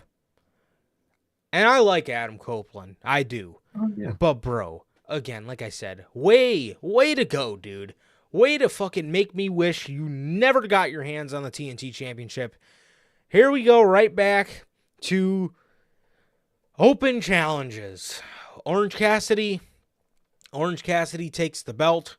Orange Cassidy takes the belt off of he takes the belt off Orange Cat. Tony takes the belt off Orange Cassidy. No more open challenges, and I guess that just left him fucking scratching his face and his arms because he could not go another week without some sort of open challenge on his show. Dude. He needs some sort of open challenge going on 24/7, dude. I don't get it. What a fucking joke. What a joke. It really is, dude. That was the week of AEW Dynamite, man. They did Rampage right after AEW Dynamite this week, and that still couldn't get me to watch. Fuck no, dude. Technically, we all did watch Rampage because the end of the Cope match was Rampage, technically. But after that, bro, although I'll admit, I didn't turn it off. I just muted the TV and started playing a podcast instead. But I still had it visually on TV. Yeah. For the rest of the show. I don't fucking know. My could mute itself. So, SmackDown, bro. We have Cody Rhodes and Roman Reigns face to face. Bro, this man, Cody Rhodes. Roman Reigns goes out there and he's talking about how Cody Rhodes is a politician. All he does is try to, make everybody happy and all this stuff. And Cody then, says what he says back to Roman Reigns. And at the end of it, he offers him a handshake and wishes him good luck. A lot of people took problem with this. And I agree with those people. Cody Rhodes, in this stage of the game, should not be extending a fucking hand to anybody from the bloodline. You want to shake this guy's fucking hand? After everything his cousin has said about you? After everything that you've been through with this bloodline? You want to shake his fucking hand? I mean, was really making Roman Reigns look right about you being a politician here. Uh, yeah, the face to face was okay. But again, man, I don't understand how Cody Rhodes goes from a he goes from cutting this promo that was great on The Rock on Monday, calling him a whiny bitch, little dick syndrome, asshole, all this stuff, and you offer a handshake to Roman Reigns on your face to face, which is probably the only fucking face to face we're gonna get with these two. With just them, the one building up Oh, to yeah. WrestleMania, way to show me. Just like last year, you're giving off the vibes that you yourself don't even fucking think Cody Rhodes is world championship caliber. Oh, dude, they obviously don't. This man's going out there and like, bro, this is the guy you're facing, right? Not the Rock. You know it's him in front of you right there, and not the guy you're gonna see on Monday, which ended up being tonight, obviously. You're facing him. I guess it doesn't, because it doesn't feel like it. It really doesn't. Going out and offering a handshake, dude. This company does not know the Cody Rhodes that they have. They have Cody Rhodes. You know how much of a fucking prick that guy can be? How much of a asshole? Dude, why do you think him and the Bucks got along back in the Elite in New Japan? They're all fucking trolls. Cody was the troll of the fucking group when fucking AEW first started, right before AEW's creation. That motherfucker, he was the one making all the jokes on every BT, on every Dynamite, making those jabs. That was that fucking guy. Where is he now? I need that Cody. That's the Cody I was a fucking fan of. Now, I'm not saying I'm not a fan of Cody in his current state, because I am. But dog, you're fucking making it real hard. Because that man is way more. He's got it in him, and you're not showing it. And that's what pisses me off. They're acting like he's just this big softy dude. I've seen the real Cody Rhodes do that, dog. I want to see the real Cody Rhodes. Come on, man. Was Cody Rhodes taking this type of shit when was he taking this type of shit when when he was in his feud with Chris Jericho in early AEW? Fuck no. No, he wasn't. He wasn't. Actually, that was when The Rock was tweeting at Cody Rhodes that he was proud of him because that promo was so fucking good. The undesirable, the undeniable promo. Yeah, why isn't Cody bringing that up? That he's praising him for his, like, dog. You have the gold here. Fucking use it, man. Seriously. This is the same man that was writing fucking letters to himself, signing Oh H my god. and sliding them under the fucking door frame every week. H. Had Christopher Daniels' fucking ass just up in a leather jacket, just filming his back Oh with a my sledgehammer. Bro, this is the same guy. It was Cody that came up with 90% of that shit. Like, dog, this man is a prick, and I want to see it. He has every reason to be a prick, and I want to see it, dog. And every fan, every kid wants to fucking see it. Let alone us adults. Yeah. I don't get it, man. I don't get it. Definitely. Cody Rhodes comes out in the open to Monday Night Raw. He comes out in the open. He asks Chicago what they want to talk about. He talks about how he is sort of just kind of talking about the tag team match, and he's talking about, just WrestleMania and all this stuff. He's talking about Roman Reigns, and before too much happens, it was kind of the classic Cody Rhodes. It was a bunch of nothing. He has the crowd, pop for Pat McAfee. Then he has him pop for Michael Cole. Just typical Cody Rhodes coming out and just fucking saying a bunch of nothing. But before you know it, The Rock's music hits. The fucking Rock showed up in Chicago. Where the fuck is Roman Reigns? I know for a fact Dwayne Johnson is more busy than Roman Reigns. Roman Reigns can't make these shows? He's just at home every week, just sitting on his couch watching this show that he should be on. Come on, man. So Dwayne comes out here. He's got his new Titantrons that say the final boss. Okay. Yeah, before that, Cody Rhodes was talking about Roman Reigns asked why I pretend like I'm the world champion. He says because there is none. Or not because there is none, because he's missing. The world champion is missing. Mm. And then The Rock came out. So The Rock came out, huge pop from Chicago. The Rock does his entrance, takes now this is Raw, so again, we have 3 hours to kill. So take all the time you need. The Rock comes out there. The Rock comes out there, makes his long entrance. Then he stands in the ring and just stares at Cody Rhodes while WWE bleeps out holy shit chants. Holy. Like the crowd is just sitting there chanting holy. And then they start chanting, "This is awesome." And The Rock's still standing there. Meanwhile, this segment was 18 minutes long. And most of it was just those two staring at each other. So that was a little like, okay, is something going to happen? Like, dude.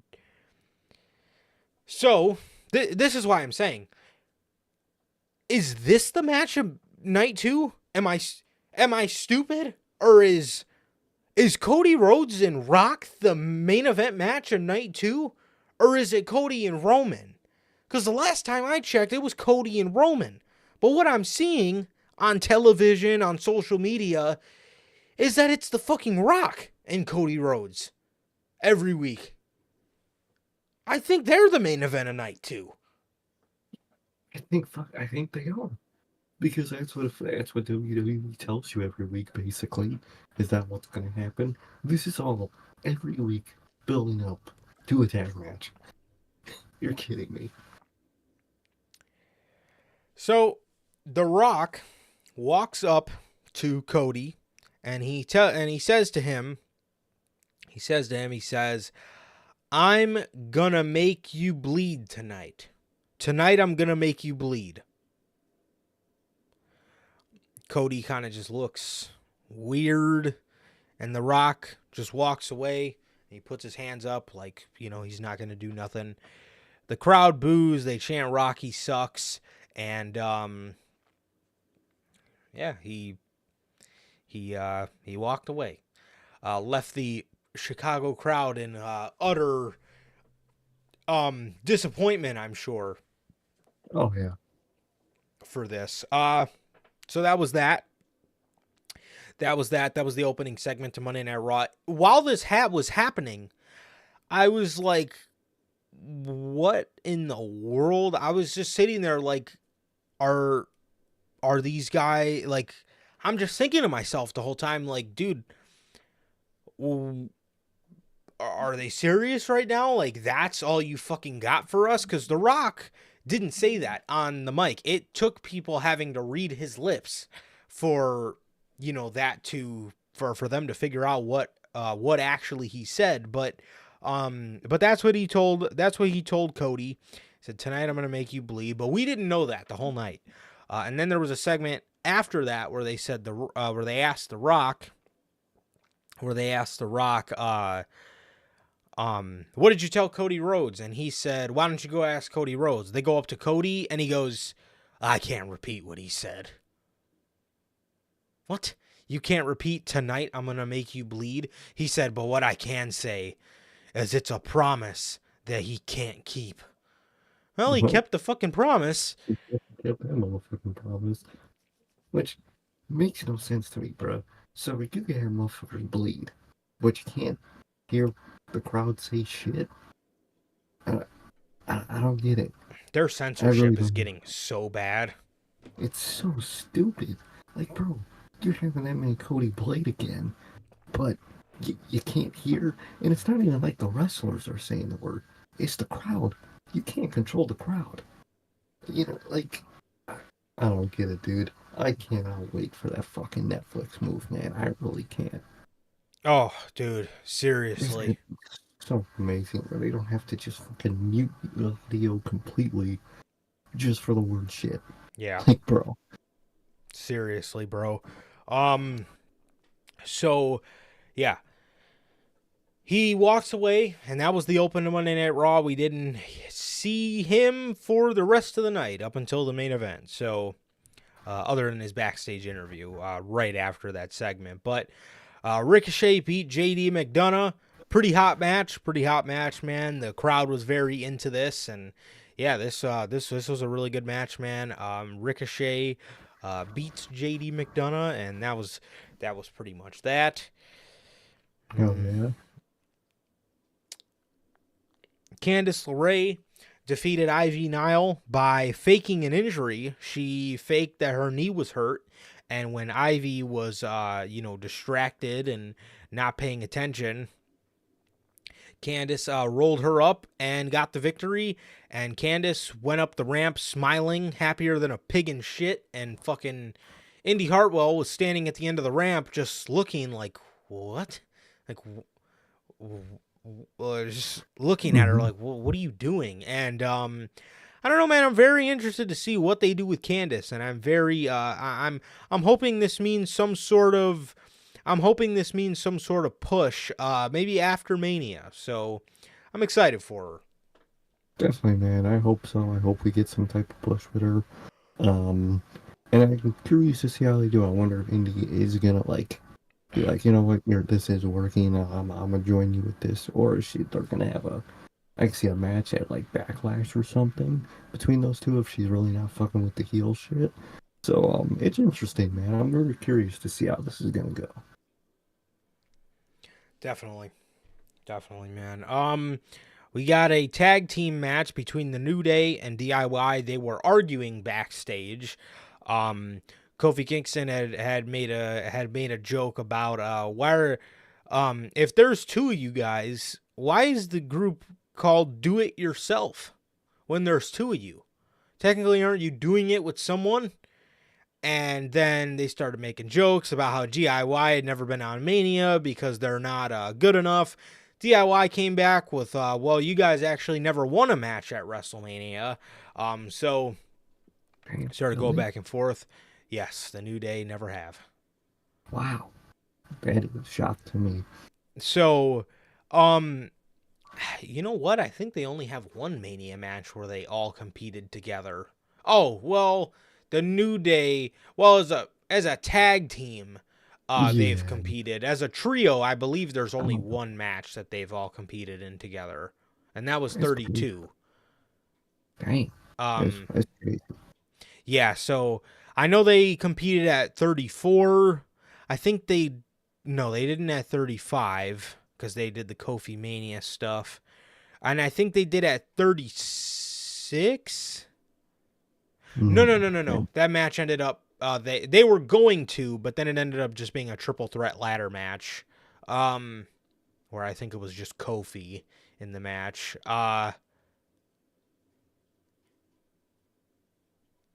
And then 38, they might have too. I think it was Kofi and Woods right after Big E got hurt. I think they faced the Brawling Brutes. That's crazy. Yeah, I don't know. I don't know, bro. But so this led to a match with DIY and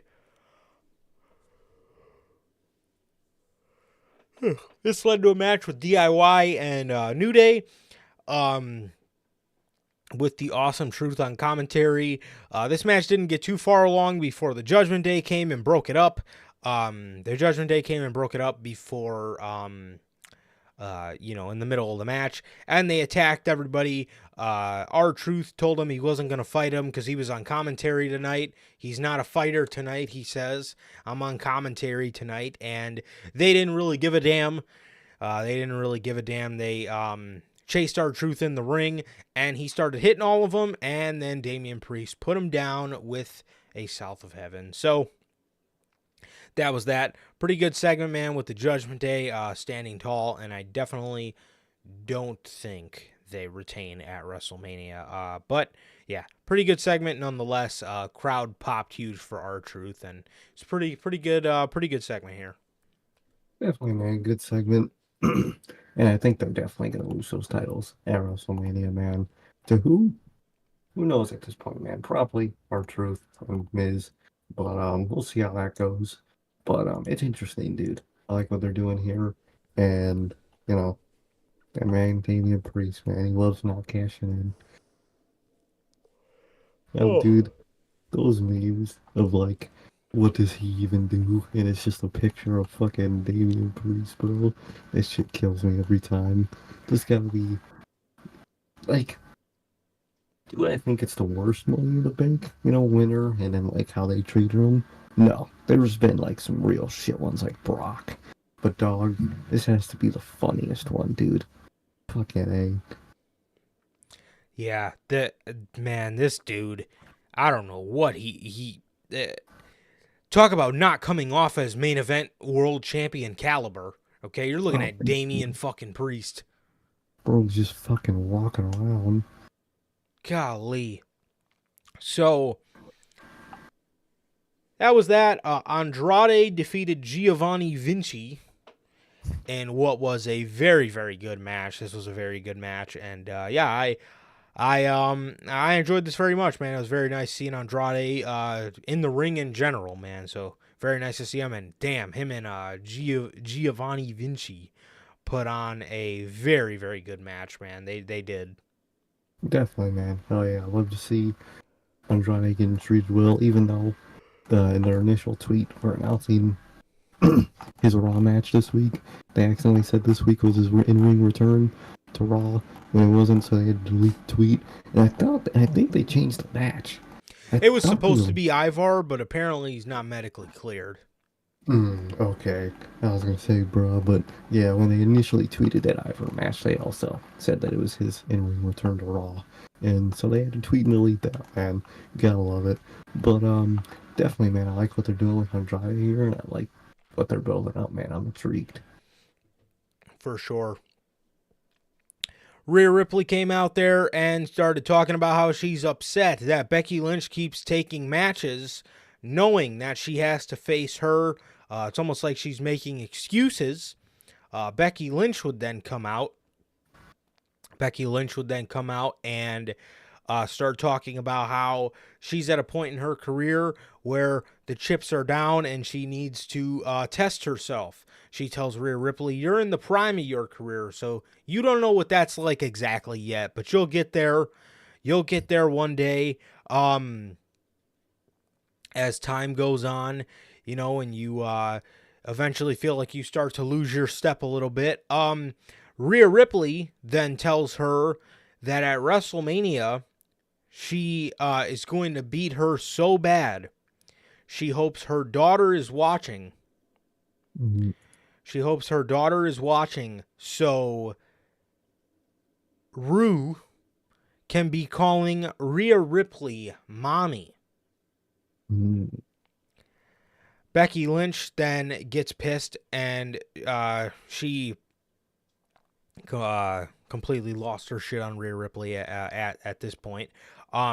She tells Rhea, "See, to you, I know that's something cool to say, and that's a joke, and that's funny to you, but when I lost my dad, he was always so proud of everything I done in life, but the one thing that always bugs me is he never got to see me become a mother, and I know he would be so proud of the mother that I've become.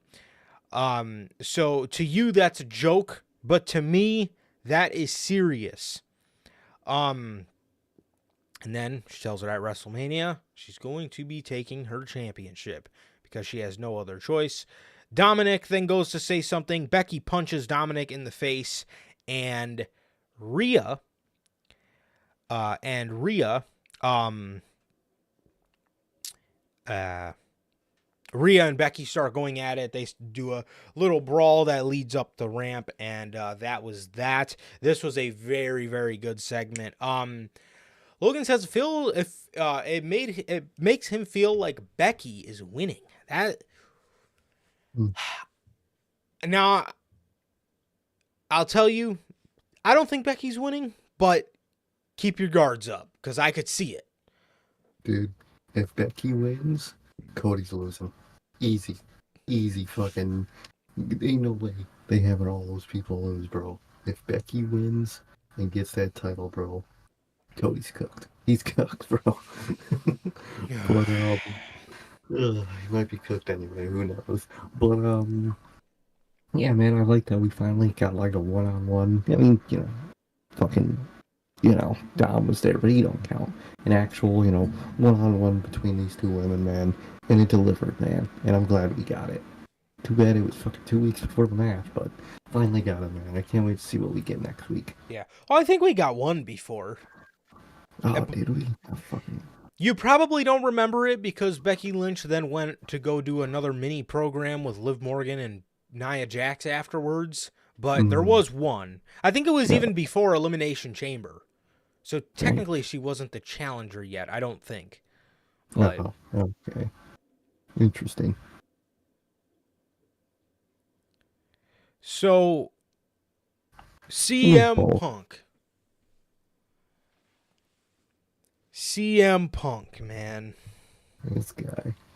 This man absolutely had this crowd rocking, bro. I loved this segment, dude. CM Punk pulls up, man. CM Punk pulls up, bro, and he, is back. And Michael Cole said it, dude. The 25th, the 25th of the month. Today was March 25th. Now it's March 26th, but it was March 25th. Dude, CM Punk, 4 months to the date, returned to WWE back in this very building. 4 months to the date, bro. He's here. He talks about how he will be going to WrestleMania. He talks about how he will be going to WrestleMania whether he's invited or not. And he doesn't know what he will be doing. Maybe he's going to be showing up to fight his boss. Who knows? That won't be the first time. Probably won't be the last. He tells the Chicago crowd, I'm definitely not going to miss WrestleMania. Hell, I wish WrestleMania was here in Chicago. Hint, hint. He looked towards Gorilla and said, hint, hint. So I think he's talking to Mr. Paul Levesque over there. He then talks about how CM Punk, he then talks about how a lot of people like to keep his name in their mouth. He then looked over at Pat McAfee and talked about how there was a guy on your show. He said, I apologize, I'm not a weekly listener. I only listen to The Experience and The Drive-Thru or something, which I believe you told me those were Jim Cornette podcasts. They are. On Twitter, boy, they ain't happy. Listen, Punk, you're one of my goats, but are you sure you don't listen to the Notorious Heels podcast on Monday and Friday, bro? Are you fans of us? I'm going to tell you now. He knows of us, but I don't think he is a fan of us. At least now when he at least not post-brawl out, he definitely wasn't a fan of us then, man. Listen, Punk, we were in different times, all right? It was different times, man. You were in the wrong that night. You gotta admit it, bud. You got to. Wasn't the way to handle it. But it really was not. But anyways, Mr. Punk, I did get official word from my boy Boozer Wrestling that CM Punk did mean to say he watches The Experience, Drive-Thru, and the Notorious Heels podcast. However, the powers that be in WWE, specifically Vince McMahon,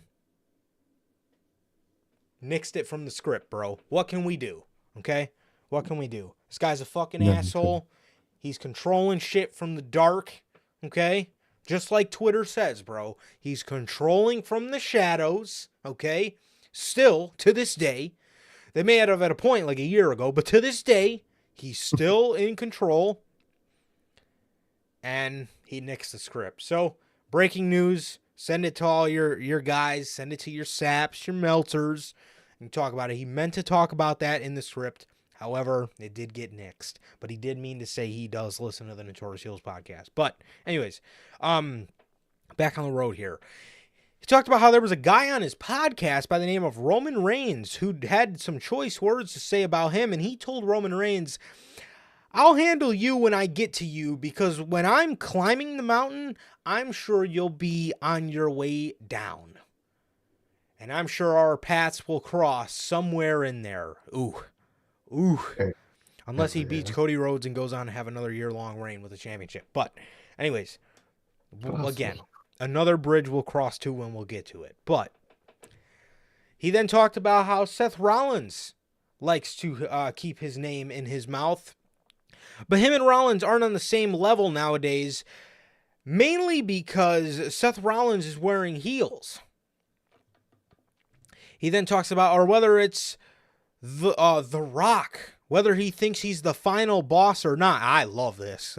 He says, whether he thinks he's the final boss or not, I just hope he still understands that his arms are too short to box with God. Classic. I fucking popped for that, bro. Yes. Love that promo. Oh, man. God, what an awesome promo. What an awesome line. What a fucking awesome line. I remember back when I was in middle school, I said that to this fucking guy I was playing online Madden against. I think it was like Madden 15, and I'm on the mic fucking talking trash, bro. And I remember I told this motherfucker that his arms are too short to box with God. I don't know what made me say that over a Madden game, but I'm sure you can imagine I was probably a little pissed. But if I know you. You were heated at Madden. That was hilarious. It was definitely... I remember I was beating him, because that's a wild thing to say while you're losing. But I don't know. I don't know what he was saying back to me, but I remember. But anyways, goated line. I love that little callback. And then he mentioned Drew McIntyre. He mentioned how Drew McIntyre can't seem to shut up about him either. Then Drew McIntyre came out, and he said, Punk, you need to watch out all the things you're saying before you get canceled or something. Obviously, because Punk, the comments about the high heels and then the comments about Drew wearing a skirt, he told Punk, man, what are you trying to get canceled? So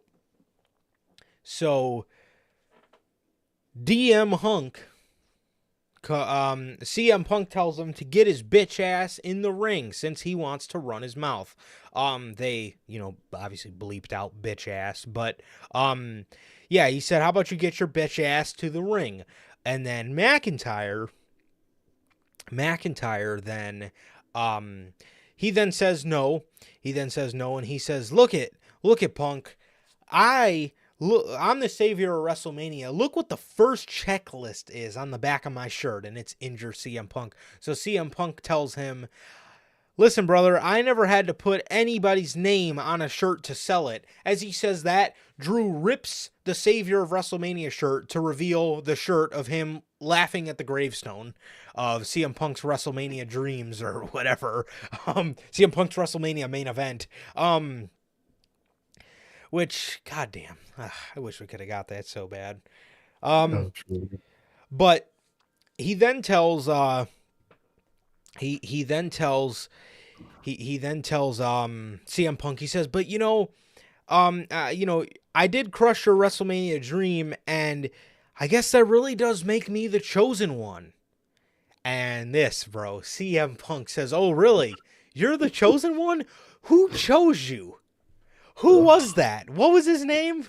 Bro, huge pop. I love that, bro. And Drew McIntyre is sitting, at this point, Drew McIntyre is sitting on the announce table, cross-legged, and CM Punk is in the ring making snow angels. These two together, I'm telling you, when they fight for the World Heavyweight Championship, Oh, this is going to be hilarious. This is going to be Oh, great fucking television. this is gold, bro. Fucking Drew on Twitter alone is gold.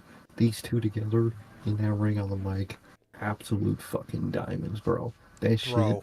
is heat, bro. Fucking both of them just fucking comeback after comeback, bro. And McIntyre couldn't say shit, bro. What are you gonna say? You can't Oh, say his that was fucking name. hilarious, dude. Well, dude, Love it. and the best part about it is Drew sitting on the announce table fucking laughing because he Oh, yeah. knows he cannot say that it was Vince McMahon, obviously. But dude, oh, it was so good. It was so fucking good. I loved this segment. I love what these guys had going here. So he tells Drew, what was that guy's name? Who chose you, Drew? Who chose you? What was his name? And Drew's fucking laughing because he knows he can't say anything. And this segment was just completely it just felt so unscripted and it felt so natural. And as CM Punk's talking to Drew, looking at the announce table, Rollins' music hits, and CM Punk drops to his knees and starts banging the fucking microphone on his head. And, oh, bro. Dude, I fucking forgot about that, bro. This man, Drew McIntyre, tells CM Punk, he says, there's a lot of things that are ironic about you. But the most ironic of it at all is your whole straight edge thing, right? You don't do drugs, you don't drink, you don't smoke. For somebody that's straight edge, you spend an awful lot of time in rehab, bro. It's fucking phenomenal, dude. Oh, man. Bro, these two together fucking kill me, bro. This was phenomenal. I love this. I fucking love this, dude. So Rollins comes out and he starts talking about how he tells CM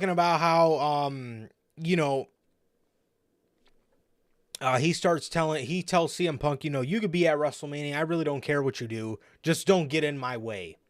And then he says, but since nobody cares about what the World Heavyweight Championship thinks, let's ask the city of Chicago. Do you guys want to see CM Punk at WrestleMania 40?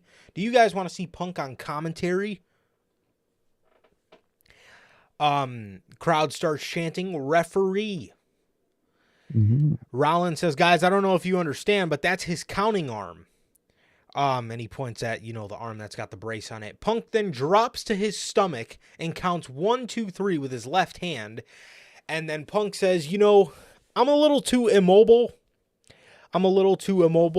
To be the referee. But I'm going to sit back. With my buddy Michael Cole and all the coal miners. And I'm going to be on commentary for the World Heavyweight Championship match. Because I can't be a referee, or he says, I cannot be a good referee in the ring with these two dipshits. Drew McIntyre at this point is sitting in a chair between fucking Pat McAfee and Michael Cole with his feet up on the desk, and he's just sitting there like he's a part of the commentary team. Drew picks up the mic and just says, PG, brother, and he puts the mic down. And CM Punk then calls for them to hit his music, and he's done. He drops the mic and he walks away. Drew then gets pissed, stands up, and he says, "No, you don't get the last word." He then starts talking about how all CM Punk is his biggest stan, and his name is Phil. And then Rollins super kicks McIntyre.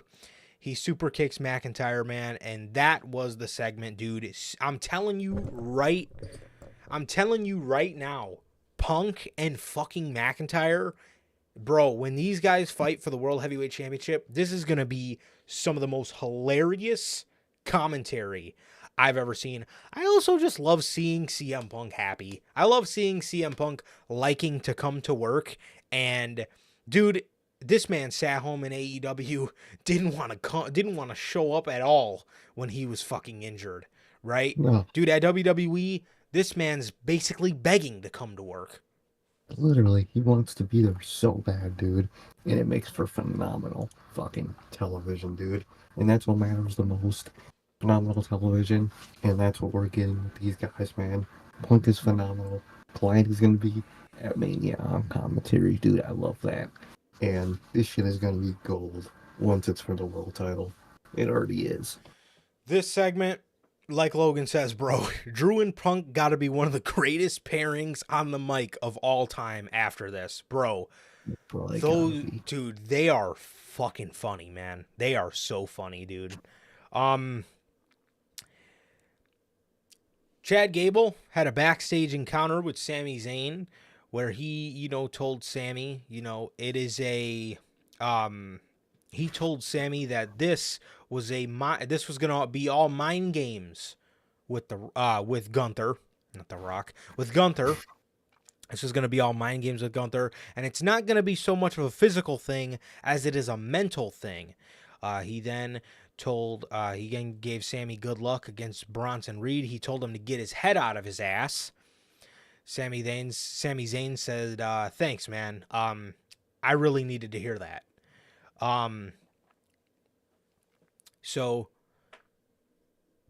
I really hope they're not turning Gable heel after all this. I really hope not, because I really think they got something in him being a fucking babyface, man. I mean, clearly there's something there. But Sami Zayn then faces Big Bronson Reed, and Gunther comes out to the stage and tells Sami to hit Bronson with the haluva kick, and Sami hesitated, and it ended up costing the match, and Bronson hit him with a tsunami, and Sami ended up losing the match. Sami was in the back after this, and he was all flustered and pissed off, and Chad Gable says, see, this is what I'm talking about. You can't let him get in your head. He tells him again, this is not going to be a physical thing for you. This is going to be a mental thing, and that's what he does. That is what he does, man. And then Sami, he kind of talked Sami down, and that was that. So I think we're, building this up, for, I really think they're trying to make Sami as believable as possible. Yet I still don't think Sami's gonna beat him. I don't think so. And I really fucking don't think Chad Gable should turn heel. But I honestly just think they're building Sami up to the point where it doesn't look so predictable. And then I would just say there's no way. There's just no way that Sami loses or that Sami beats Gunther for the title. No, there's no way. I think Gunther's gonna retain at this point, man. And I think we're gonna end up getting that Gable match, man. I really hope we do. And I feel like it is what we're gonna get. Definitely, man. So during the main event, Jey Uso and Nakamura, bro, get Nakamura the fuck out of here, bro. This man absolutely got fucking washed. This man got washed the hell out, bro. Jey Uso beat him very quickly with a spear. It didn't even beat him with a... Well, I mean, I guess the spear kind of is his finisher. Or at least it's one of his finishers. So before Jey Uso went out, Rollins went up to Jey in gorilla position, and he said, look, man, something just doesn't seem right tonight. So we got your back. Me and Cody got your back. And before this, Jey ran into Solo and Jimmy in the back. So Jey ran into Solo and Jimmy in the back, so we knew they were there. And all Jey said to him was no yeet. And then after that is when Rollins told him something doesn't seem right tonight. We got your back. And he beat Nakamura. But before he beat Nakamura, Solo and Jimmy rushed the ring, which then made Rollins and Cody rush the ring. And they all started fighting. Cody was in the back. I don't know what happened to Rollins, but Cody was in the back fighting Solo and Jimmy, and he was punching Solo, and The Rock came from behind and started beating the shit out of Cody, throwing him into the wall over and over, throwing him into production crates, dumping toolboxes on him, throwing trash cans at his head, throwing him into guardrails. Then he ends up throwing him outside. Then he ends up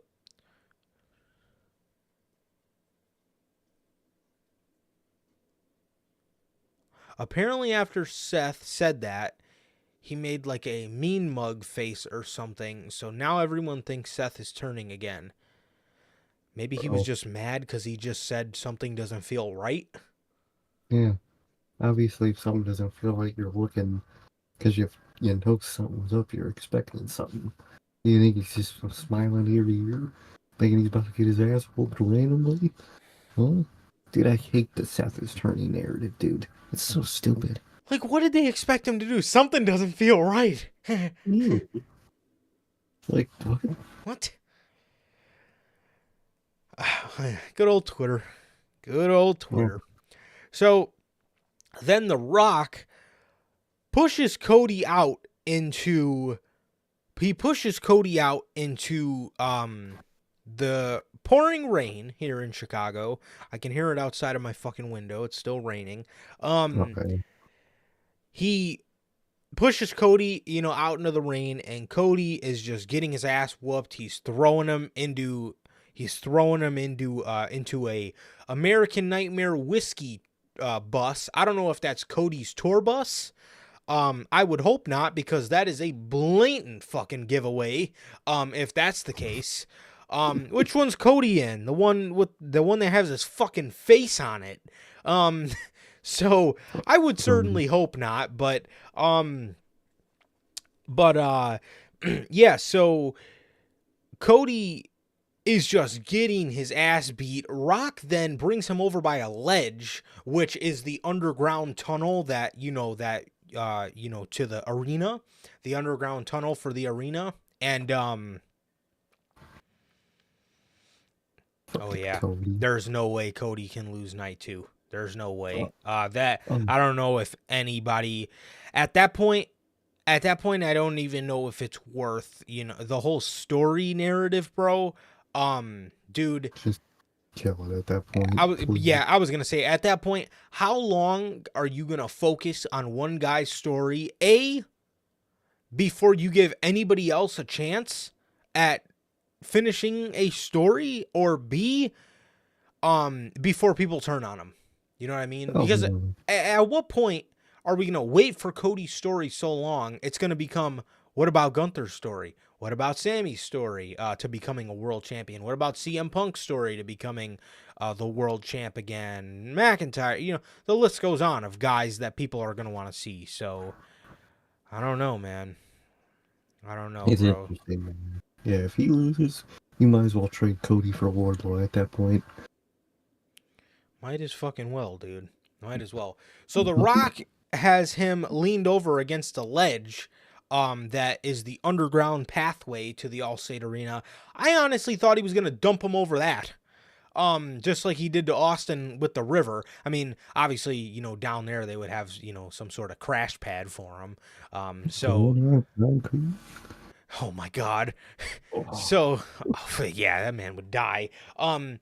I know he did it to Austin and with water, but I honestly thought he was going to I honestly thought they were going to pull a stunt where he threw Cody over there, but he just kept throwing him into the bus, and then he kept talking to the camera. It goes back, and all the Cody's busted open. Man, and The Rock takes off a weight belt that says Mama Rhodes, and he takes his hand, rubs it all over Cody's face, and he starts rubbing the belt with Cody's blood. And then he tells Mama Rhodes that he's going to hand her this belt as he's holding Cody, and he's telling her, he's telling his mom, look at your son. Look at him. How do you look now, boy? That's what he kept saying to him as he beat the ever-living fuck out of Cody Rhodes, man. He beat the shit out of that man.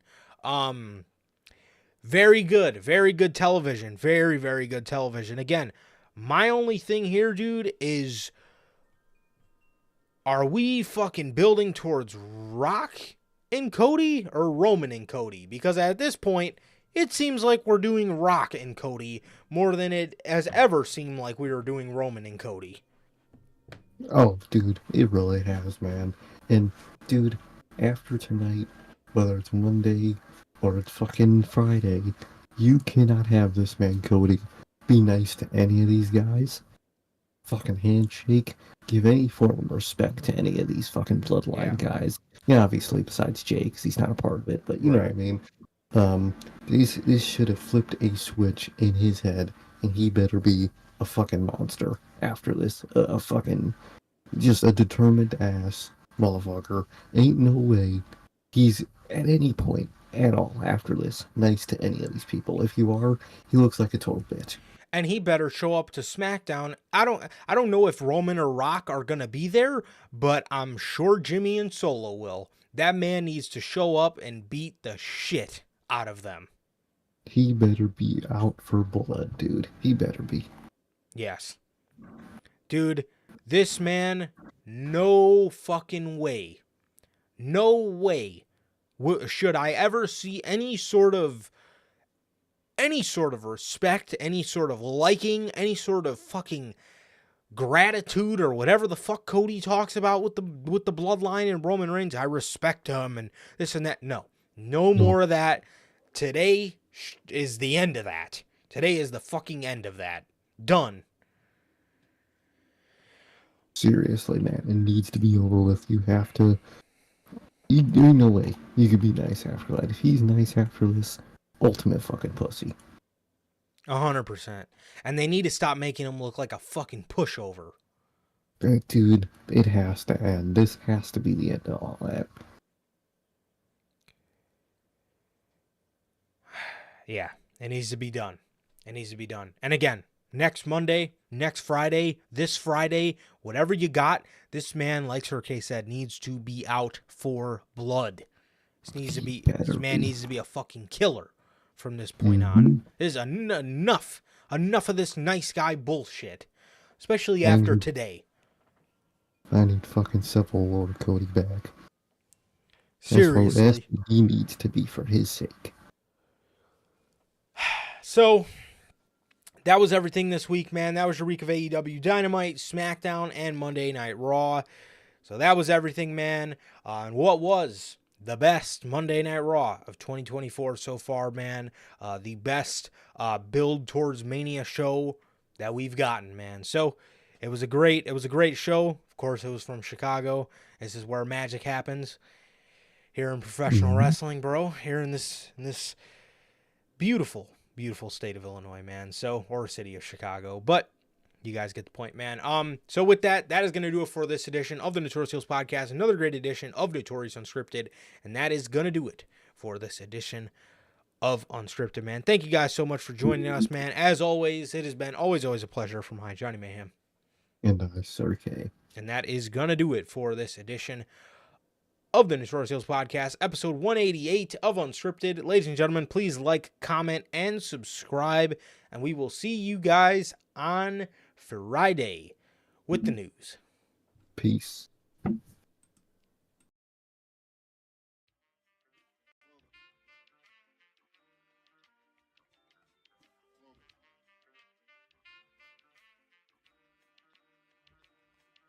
I used to get deals on the bitch. Now I throw shields on the dick to stop me from that HIV shit. And niggas know they soft like a Twinkie fillin', playing the villain, prepare for this rap killing.